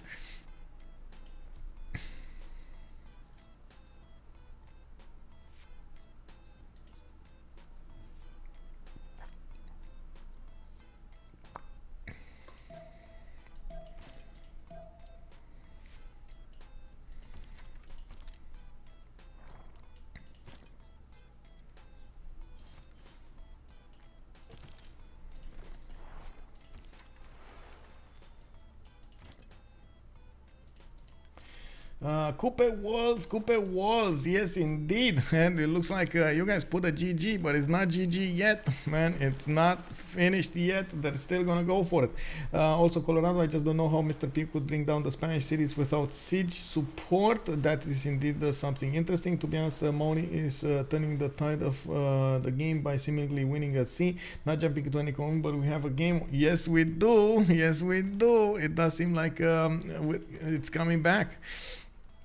With the stabilization of the naval warfare over here, Maori can try to push back. In the eel stamp, we do have him on 68 production. Mr. Titiits is on 78, and you do see there is quite a bit of an advantage when it comes to the stats for Hojo. I would imagine we're very close to the next golden age, and that is going to be quite a problem. We do see Apeul going for the dark age, 39 out of 44 points, which will actually give him an extra +5 over his opponent. Poolp is 7 points away from getting a golden age. Matharz is actually 3 points over here. 65-62. Lythoxa 48-57, and he's gonna need to actually get a lot more points to get a golden age. Not really in a dark age, so he can't get some advantages from that. And as you can see, oh, they just bought a catapult in the city of Cartagena. Need to bring that to the front line so they can start dealing the damage. Of course, this Saka horse archer just needs to get out of the way, and I believe that is grassland hill, so he can shoot. So it can shoot from that tile. In the city of Madrid, being 69 strength, it will pose quite a bit of a challenge. It will take a lot of these shots to actually take it down, and we do need to see if Lythoxa is going to manage to survive here. I believe actually Lythoxa is also using bastions. There we go. +6 city defense strength and the +6 range strength for the walled districts. Very important to have over there, so he gets more out of each wall.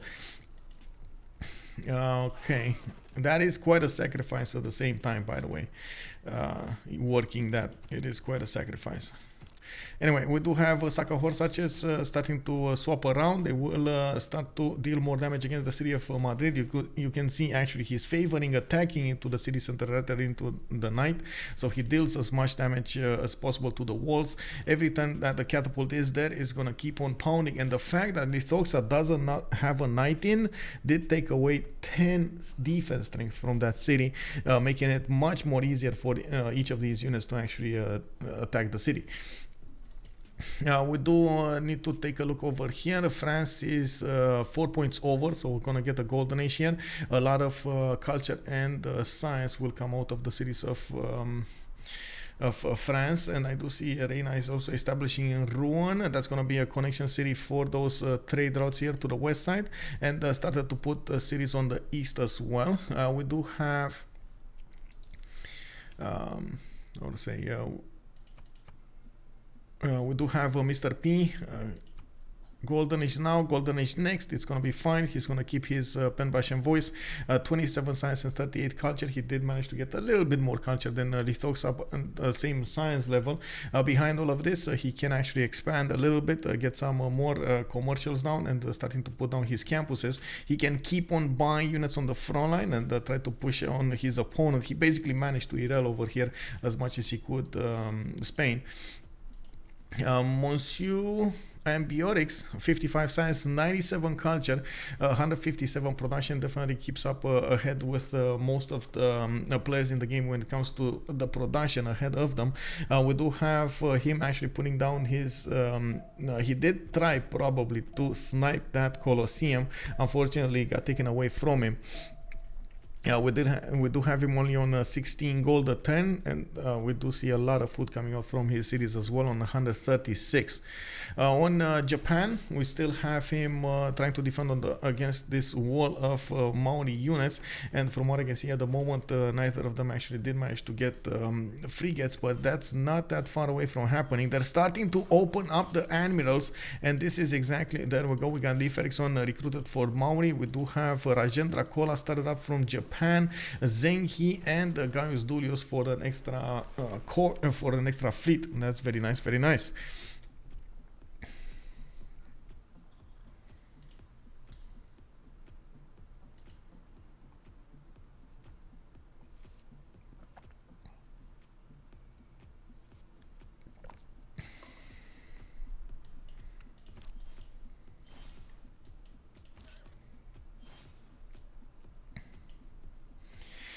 Yeah, 4 admirals to 1. Well, I mean, Maori over here is still gonna get Himerios, but he doesn't have. And that's the problem. Rajendra Kola was quite important in this scenario, and I'm pretty sure with Japan he's gonna be quite happy to have it. At the same time, I don't really see enough damage from either of them to push through their opponents here. It is gonna be a numbers game, and I'm certain the frigates will make an impact. We don't have that much gold generation coming up from SPA, and by the looks of it, they don't have that much gold banked up. On the other team, though, we do have a decent amount of gold generated.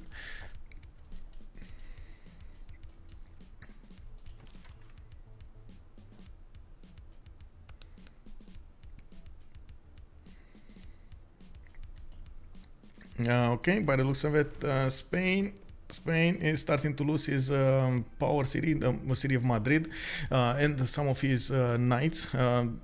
The city of A Coruña is also getting attacked in the east side, and on the score screen it does seem like at the moment Scythia did remain without that much faith, because he did switch around to build other stuff in his cities.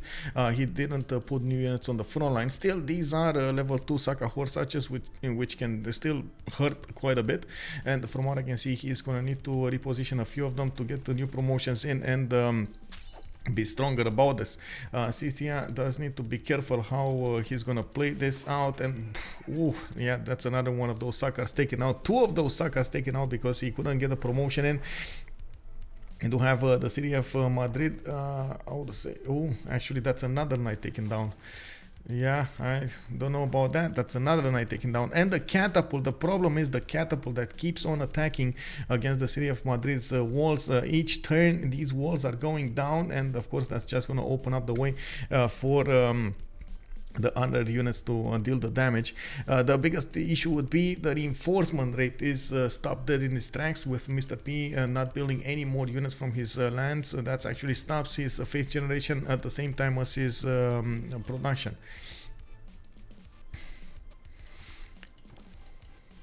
We do have commercial hubs coming up from Nantes, Toulouse. We got theater squares also coming out from France. We just went into the medieval era, and now we're gonna need to see if Maori did pick up. There we go, a Dark Age. So he's probably gonna plug in the +5 card. We're also gonna have the First World Congress, which we'll need to watch what's going on. I see the boats of Japan are not actually benefiting from oligarchic legacy, which is a bit of a surprise, while of course the boats of Maori do benefit from oligarchic, the +4, and I do think he's gonna get that +5 as well. That's gonna put these boats very, very strong against the Japanese ones.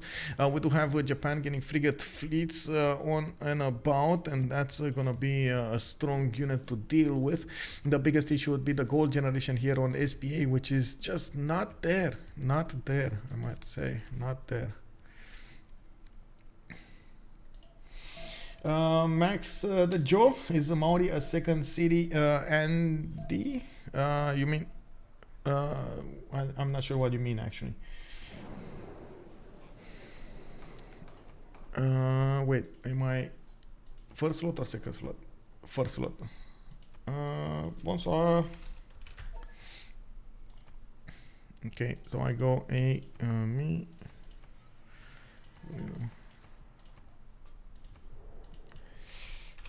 Okay.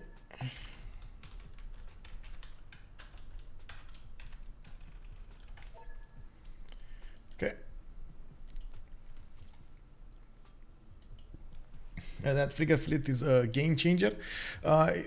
Indeed, if Japan actually starts to move forward, then of course we do see Maori did manage to plug in that +5 card. I think it should be. Yeah, it's there. The +5 combat strength for all melee attack units.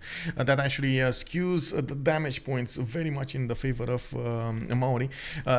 Also, it will, how to say, it will force Japan to try to fight in the shallow water tiles for an extra +5. That's something that's missing on this particular boat. We do have it here though. And we do see the 8179. I'm just gonna go yes, and I hope he actually votes the same.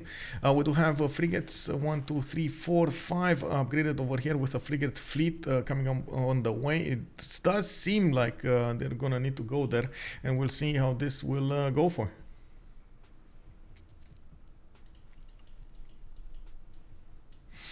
Okay, on this side, Scythia is about to take out. Wait, whoa. Take out the capital city of Madrid defenses. I don't think it's actually going to go down, though. Like, looking at how much strength there is here, the catapults.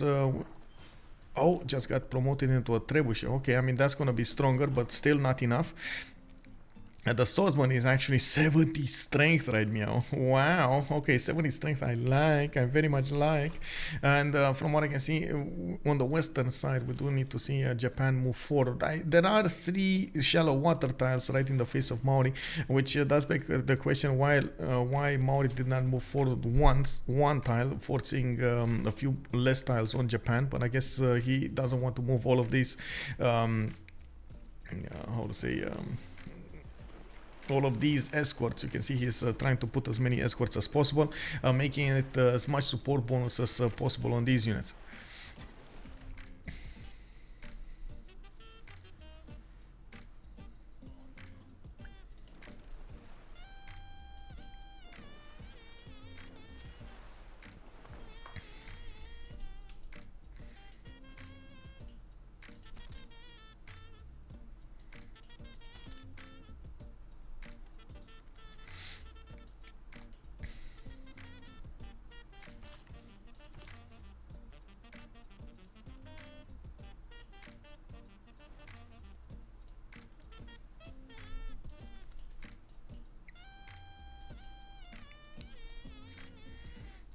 Okay, let's check out their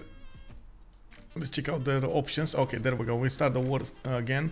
Japan is gonna try to push in through, and some caravels can one-shot the galleys if they want to.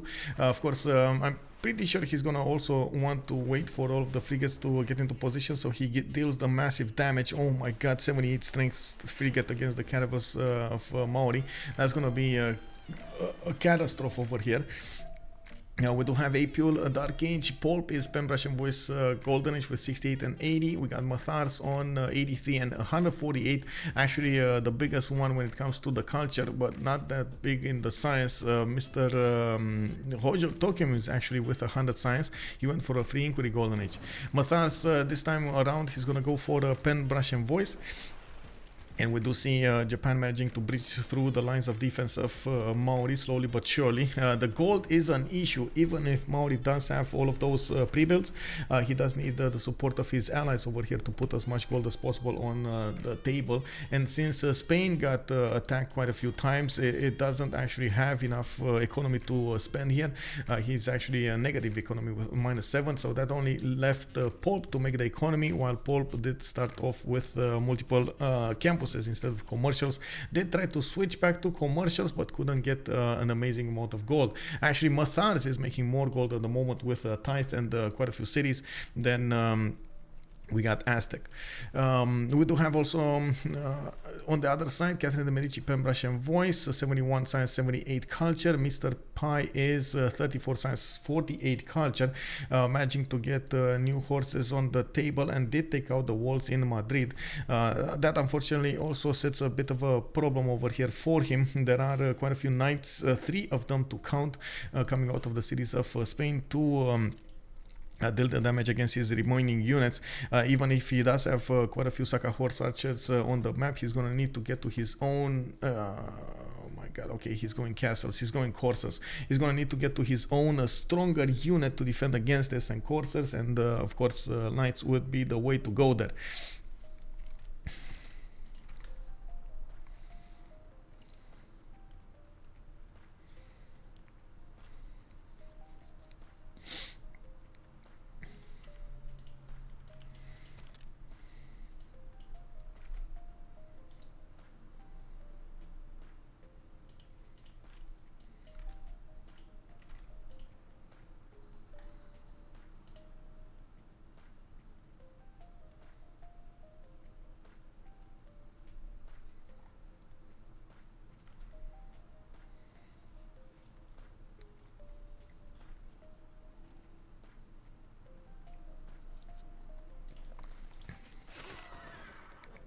Ooh, Lythoxa going for the general, taking it out of there. Of course, there are two generals on the map here, and Mr. Pi is gonna get to reposition a few units. His trebuchet will need to be kept alive. That is still giving him a lot of advantages against the city of Madrid. We do have the Saka horse archers dealing the damage back on these Spanish knights, and we do need to see if these horses will get back into his cities. The fact is, at the moment, Freritos de la Vega do benefit from a lot more gold, and which will allow them to upgrade a lot more units in the long term. With 100 gold per turn coming up from Catherine de Medici, we do have 61 or also on Tomeris. They can actually afford to buy out a lot of upgrades here. We do have new horses coming up. I do see Mr. P at the moment is gonna need to put the minus cost card. I don't. There we go. Professional army is not plugged in. He's gonna need to get it in somewhere, and I would assume he's gonna switch the builder. He already has the builders trained, and I'm pretty sure he's gonna need to switch that one around. We do need to take a look at the seas. It does seem like at the moment the Japanese Navy is managing to take out Maori. In the long term, yes, Maori survive a little while longer with his own upgrades, but now it does seem like the bigger and better Japanese fleet is managing to go through his units much easier, especially with unfortunately the lack of gold on SPA. It just sets the tone for the remainder of the game. We do need to see if Japan is going to keep on pushing through Russia's land afterwards, or if Russia is going to manage to get an army. If Russia, almost the only economy on their team, is going to be forced to do an army, you can imagine this is just going to put more and more pressure. Russia also has a city on the coast on the west side trying to get some defenses in form of trebuchets and maybe some boats of his own. Is going towards cartography here with Matharz coming up in 1.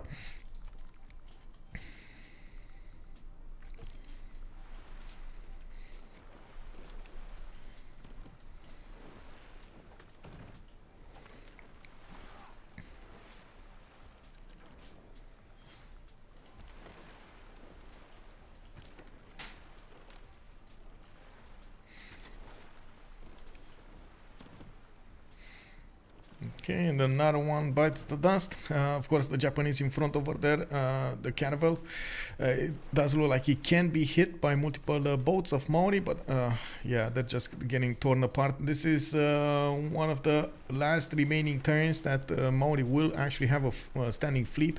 They're just gonna go out of service.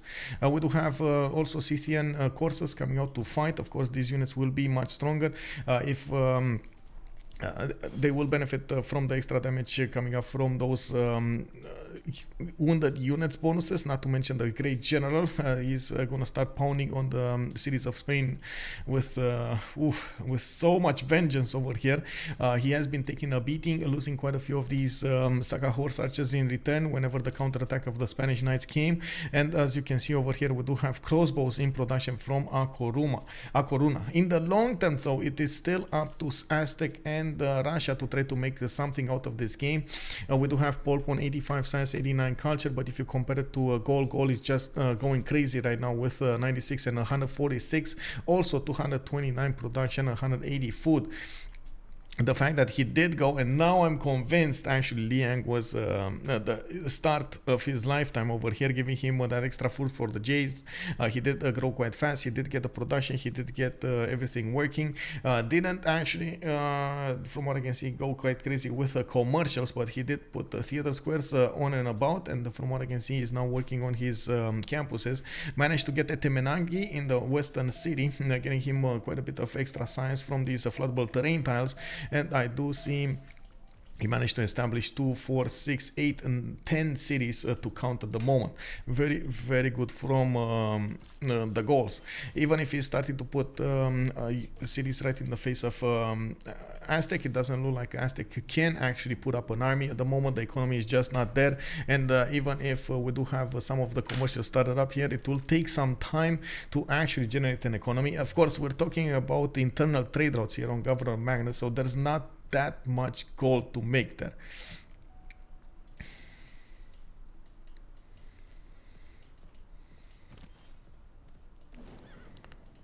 Okay. Were there any remaps? No, actually we didn't have any remaps. Arsenius, so good evening, sir. Drink water on medicine. Oh my God, yes. Thank you for reminding me. We don't pronounce the e, so it's Nant, Nant. It's pronounced like wait. In French, what were you in Nante? Oh, we don't say the S. Okay, Andy Reo, thank you. Merci beaucoup. Drink whiskey. I don't have whiskey, bro. And I can't say I'm that big of a whiskey. I mean, I like whiskey, but I'm not that big of a fan. I do like beer more. Who doesn't like beer, man? How's Russia doing with the culture victory? I mean, that's not going to happen. With Gaul in the game, Russia is not going to get the culture victory. Pretty sure the production is not going to allow him to do that. Well, let's see. Peter is on 45 tourism a turn. Spoon, good evening, good evening.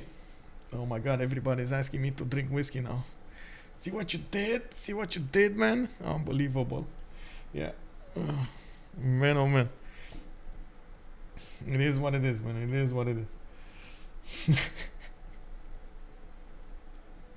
Well, we do have Spain coming up here with quite a few units on the defense. Now, we might actually have Lythoxa try to go for men-at-arms. Yes, these swordsmen are actually quite strong, and when they're gonna get the extra +10 promotion to defend, it will be nice. He does have Defender of the Faith ability from his ally.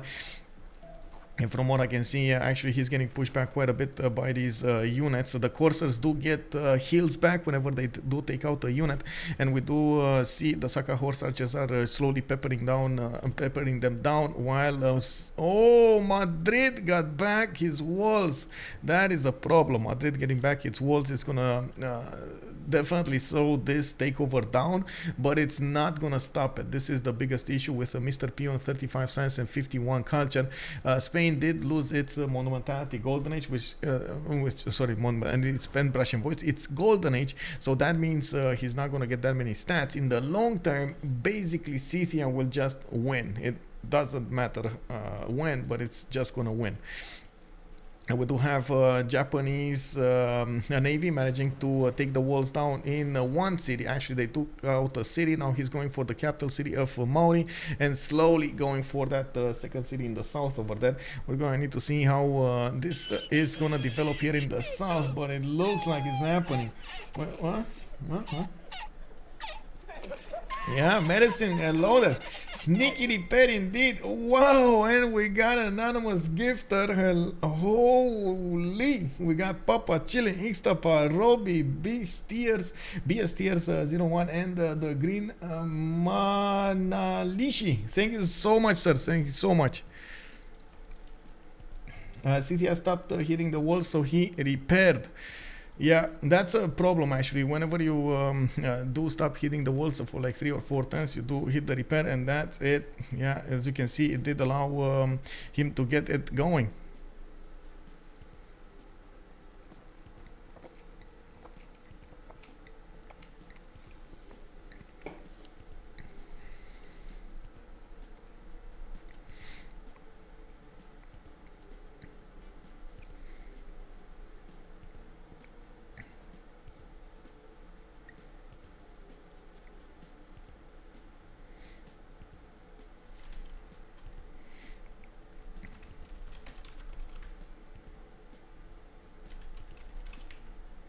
Oh, 1 second.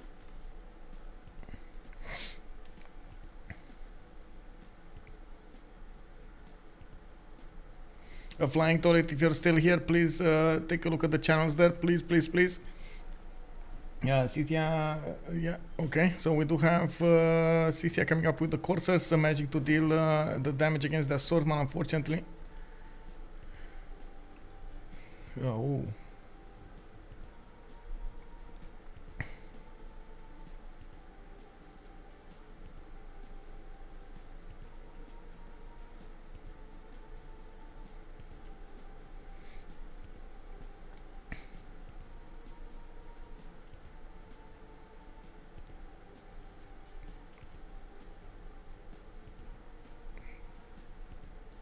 Okay, give me a second.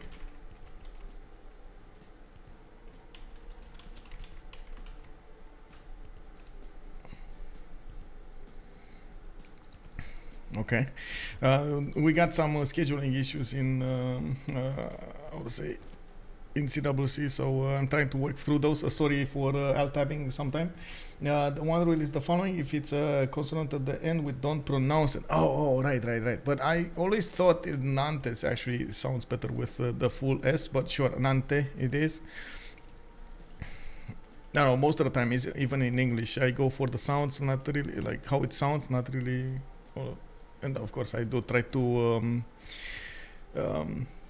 correct myself whenever I find the good way of pronouncing it. Two left hands, hello there, sir. Good evening. How are you doing?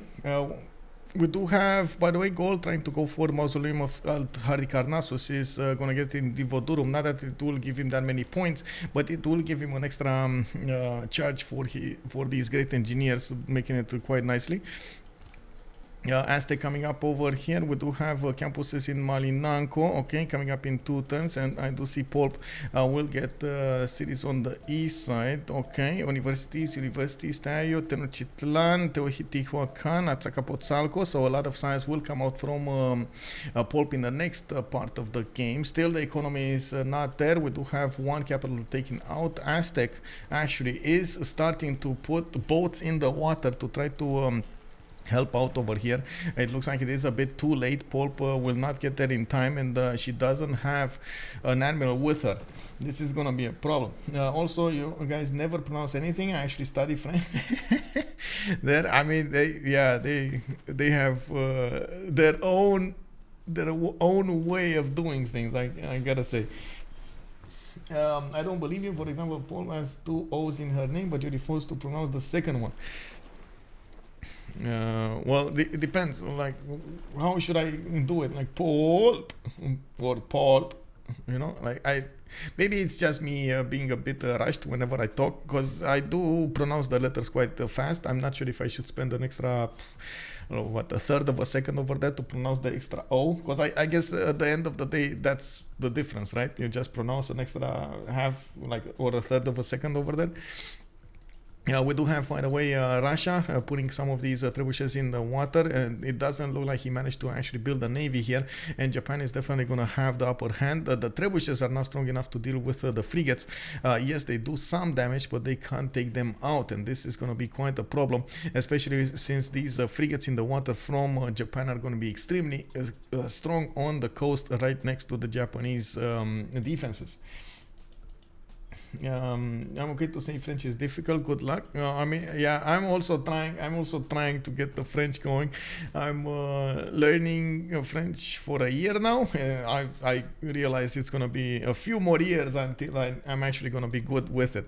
But you know, every step of the way does help me out. Learn more vocabulary, learn how to translate, and so on and so forth, which I believe it's quite important.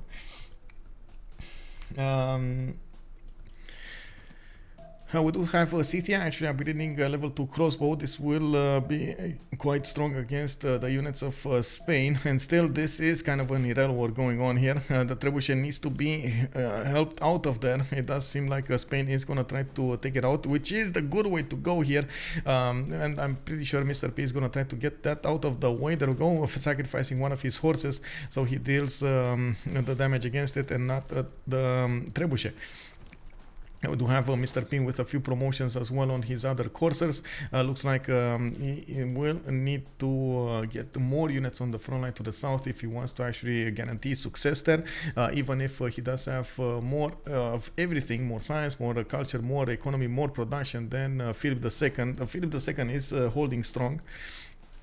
Another city got taken down. Japan is gonna tear down that last remaining city from this side of Maori, and he's gonna want to come back to deal with the Aztec units. I believe he did see them, and maybe he actually lost one of his frigates. I'm not sure, but anyway, it looks like a Poolp did try to snipe back the capital city of Maori and try to take it away. Anyway, Maori is with a safety settler right next to Russia, being held over here in the warm arms of Matharz. We're going to need to see if he's going to be kept alive over here.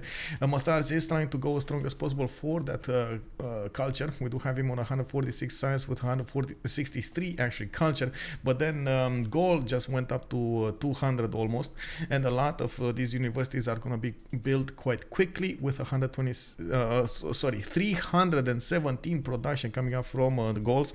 You can imagine he's gonna be there quite fast. He's just gonna spam out those campuses, get the universities in them quickly, and get quite big. In the government plaza with a pen Russian voice, I see audience chamber from the Gauls, so he's gonna get extra food, extra housing whenever he's gonna put a governor in there.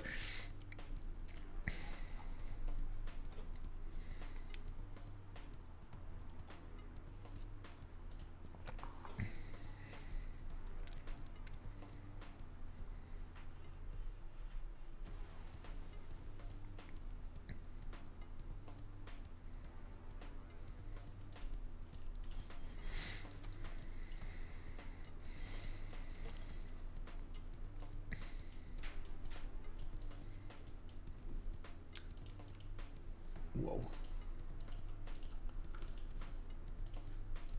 Whoa.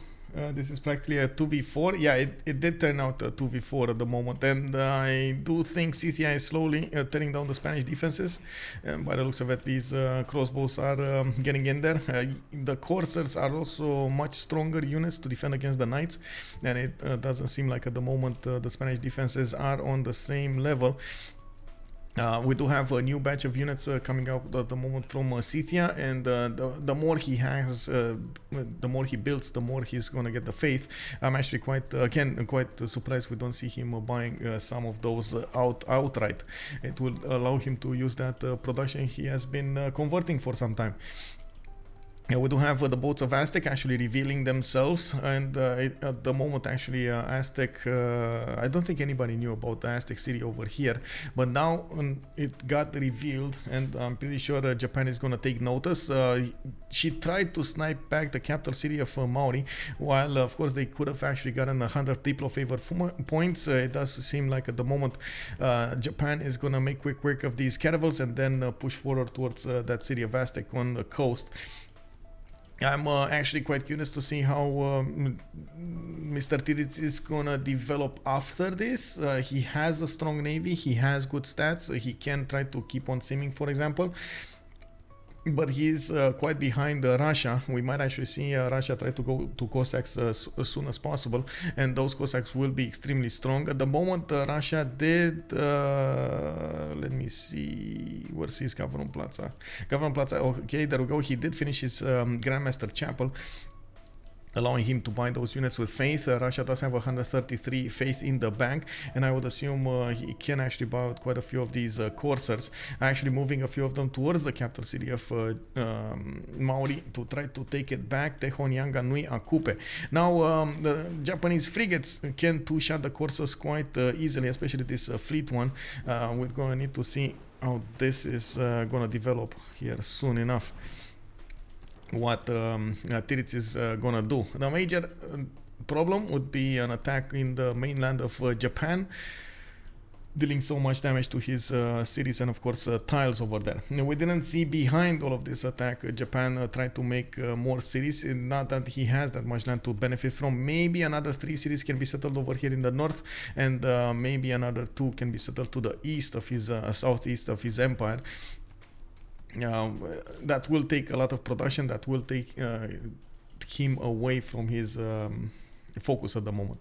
Okay, we do have Scythia actually buying out a few heavy chariots. I do see one in Cartagena, while he still keeps going strong with these crossbows, dealing so much damage against the defending knights of Spain.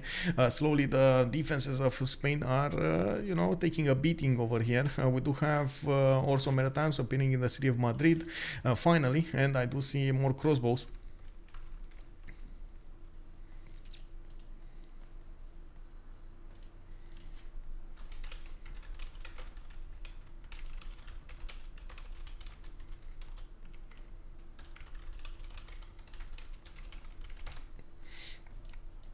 Japan is strong. Yes, it's very strong.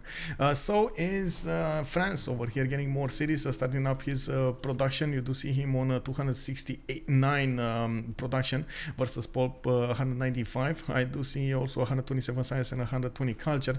174 gold coming up from France. It does give us an idea what he did specialize to get for his teammates.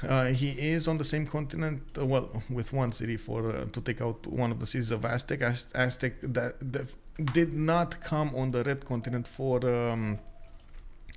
I would say for those the Guard Imperials to get something going.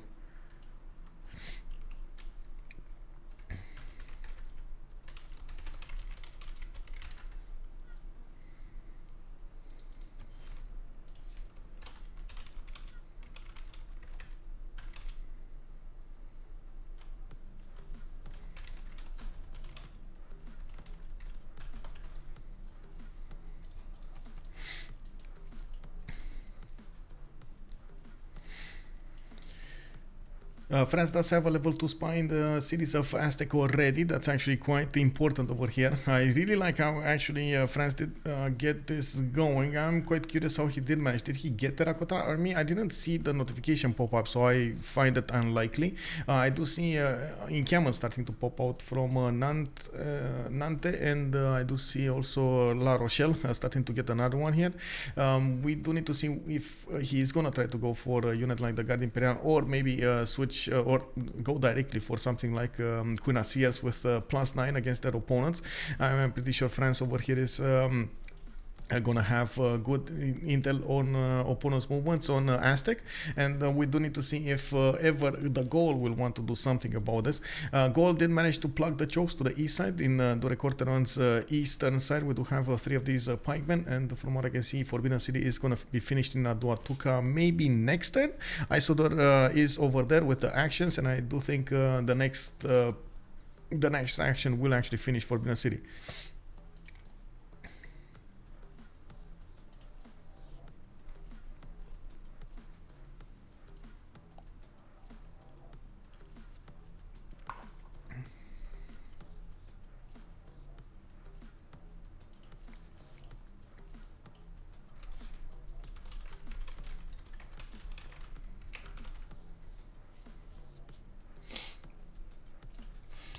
Art 360, good evening, sir. Colorado Preserve. Am I wrong if I say that Canal District is the least built of them? Yes, Canal Districts and Preserves are actually one of the least built districts. Dams also, I gotta say, even dams, it's quite rare to actually see one, and it does seem like it is gonna be on France. Wow, it's been a while since I've seen a dam being built. A lot of production there. I have also to mention preserves are usually seen from civilizations like how to say, like Bulmus, for example. They do mesh very well.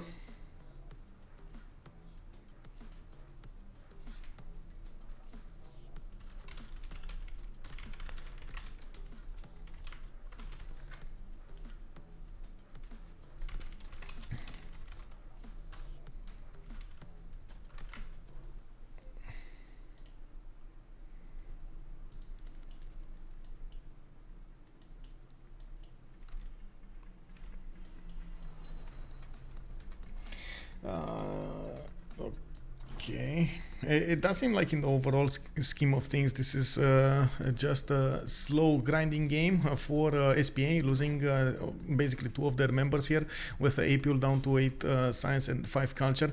We do have Scythia pushing out Lythoxa as much as possible in the south, and yes, Lythoxa still is trying to stay alive, but not managing to get any way or opportunity to get out of here. Not to mention even in the south, that would just put Scythia in harm's way against Russia.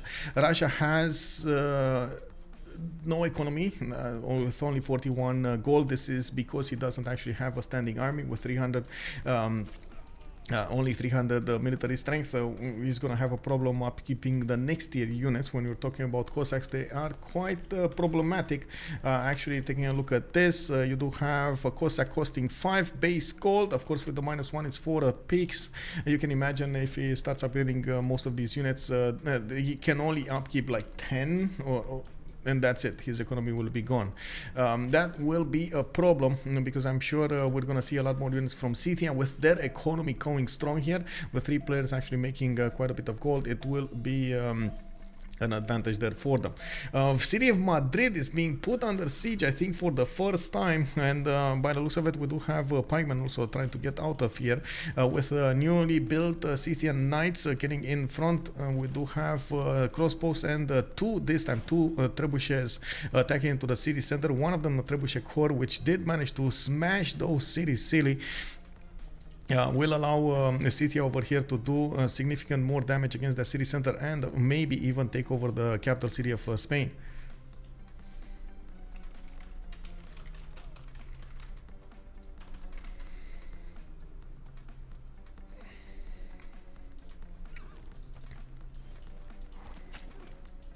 Okay. So City of Madrid is going to get reinforcements in there in the form of a knight. This crossbow over here will probably shoot down the man-at-arm, and the corsair next to it will probably take it down. Would have been nice if he could have actually attacked. There we go. That's what he wanted. That's what I was thinking he's going to want to do. He wants to get a heal off, pop the heal on the corsair if he deals enough damage against that knight. It looks like he did, but it wasn't enough to stop the other knight from attacking into it.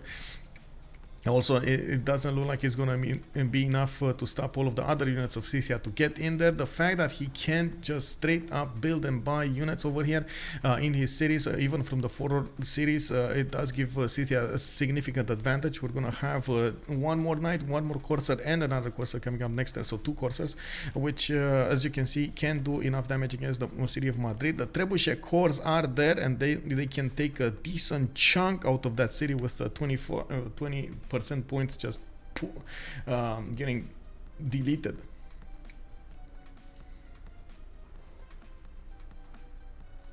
And there we go, we got a GG being called out by Poolp. We do have Freritos de la Vega managing to pull out their guns and took out those SPA members one by one after the other.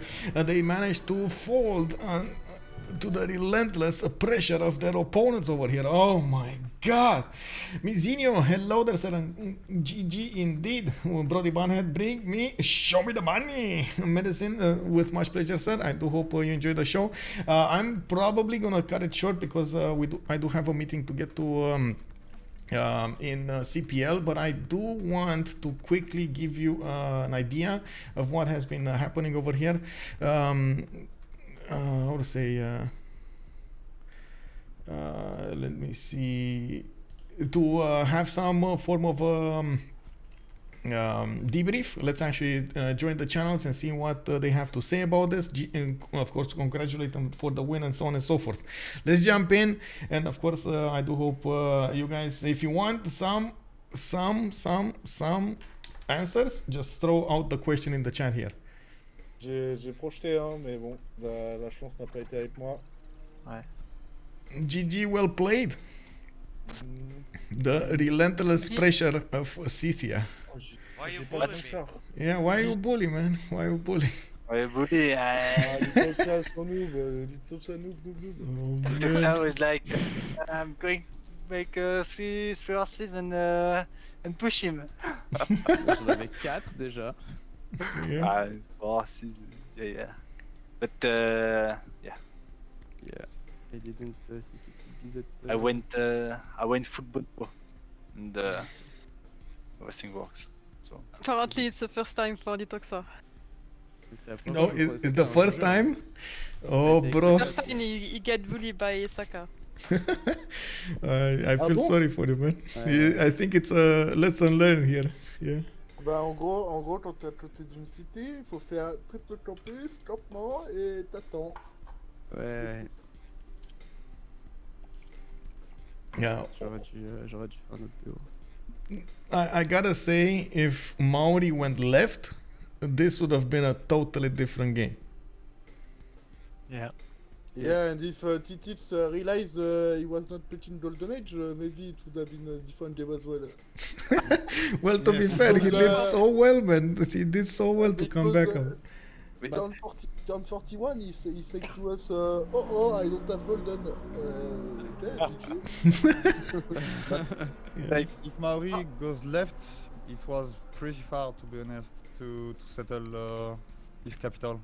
No, it was the same because I was more on the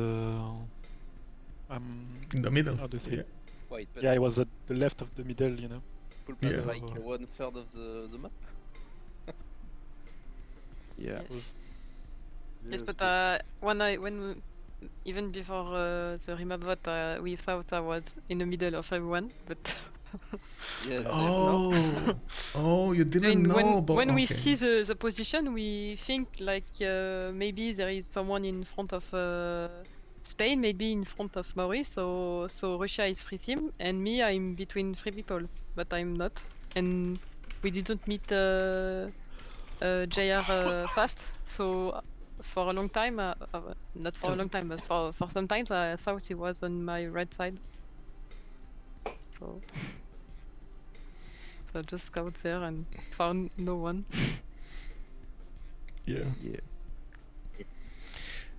Well, thank you so much for allowing me to see this awesome game, and can't wait to see you tomorrow. By the way, Freritos, best of luck against COC.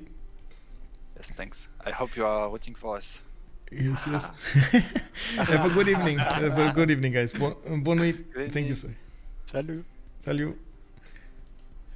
So I'm sorry, I did need to cut this short because I do need to get to the CPL meeting. There are quite a few discussions over there about cases and stuff. I do, of course, want to thank everybody for joining up over here, and of course, I do hope you enjoyed the show. Thank you so much for everything. DJ Okins, he could have pressure goal opening the Russia culture victory. Yes and no. Actually, Gaul has a lot of production usually to defend himself, and it is quite hard to actually push through chokes, especially without multiple amenities. I'm pretty sure Gaul, especially with its extra strength coming up from its Eburon trait, king of the Eburon trait, would have been able to defend quite relatively easily. Over here you can see the extra combat strength appearing over there, which does usually nullify the advantages of an opposing nation. It's very hard to push into a goal, especially with chokes. Thank you so much, by the way, Titiits. Have a good evening, sir. I do hope we're also going to see each other tomorrow. 1900 we're going to have a COC go against Freritos de la Vega, game 1. This is going to be quite a game tomorrow, and I'm pretty sure a lot of you would want to watch it in the CWC. By the way, if you are looking for the CWC games, we're starting to get all of the streamers in their correct slots over there. We did take a little bit more time because there were a few scheduling issues, and now I'm gonna later on in the evening I'm gonna start to update the website to see all of them there. We're gonna have an announcement also from Salty Capybara as soon as we get the information, and I do hope you guys are gonna, of course, take a look at the website there and get your information. !CWC or civ6worldcup.com. You can get all of your info from there. So have a good evening, guys. If you're coming up from YouTube, throw this video a thumbs up, and we're gonna see each other on the live stream, Twitch.tv/OnSpotTV. Bye.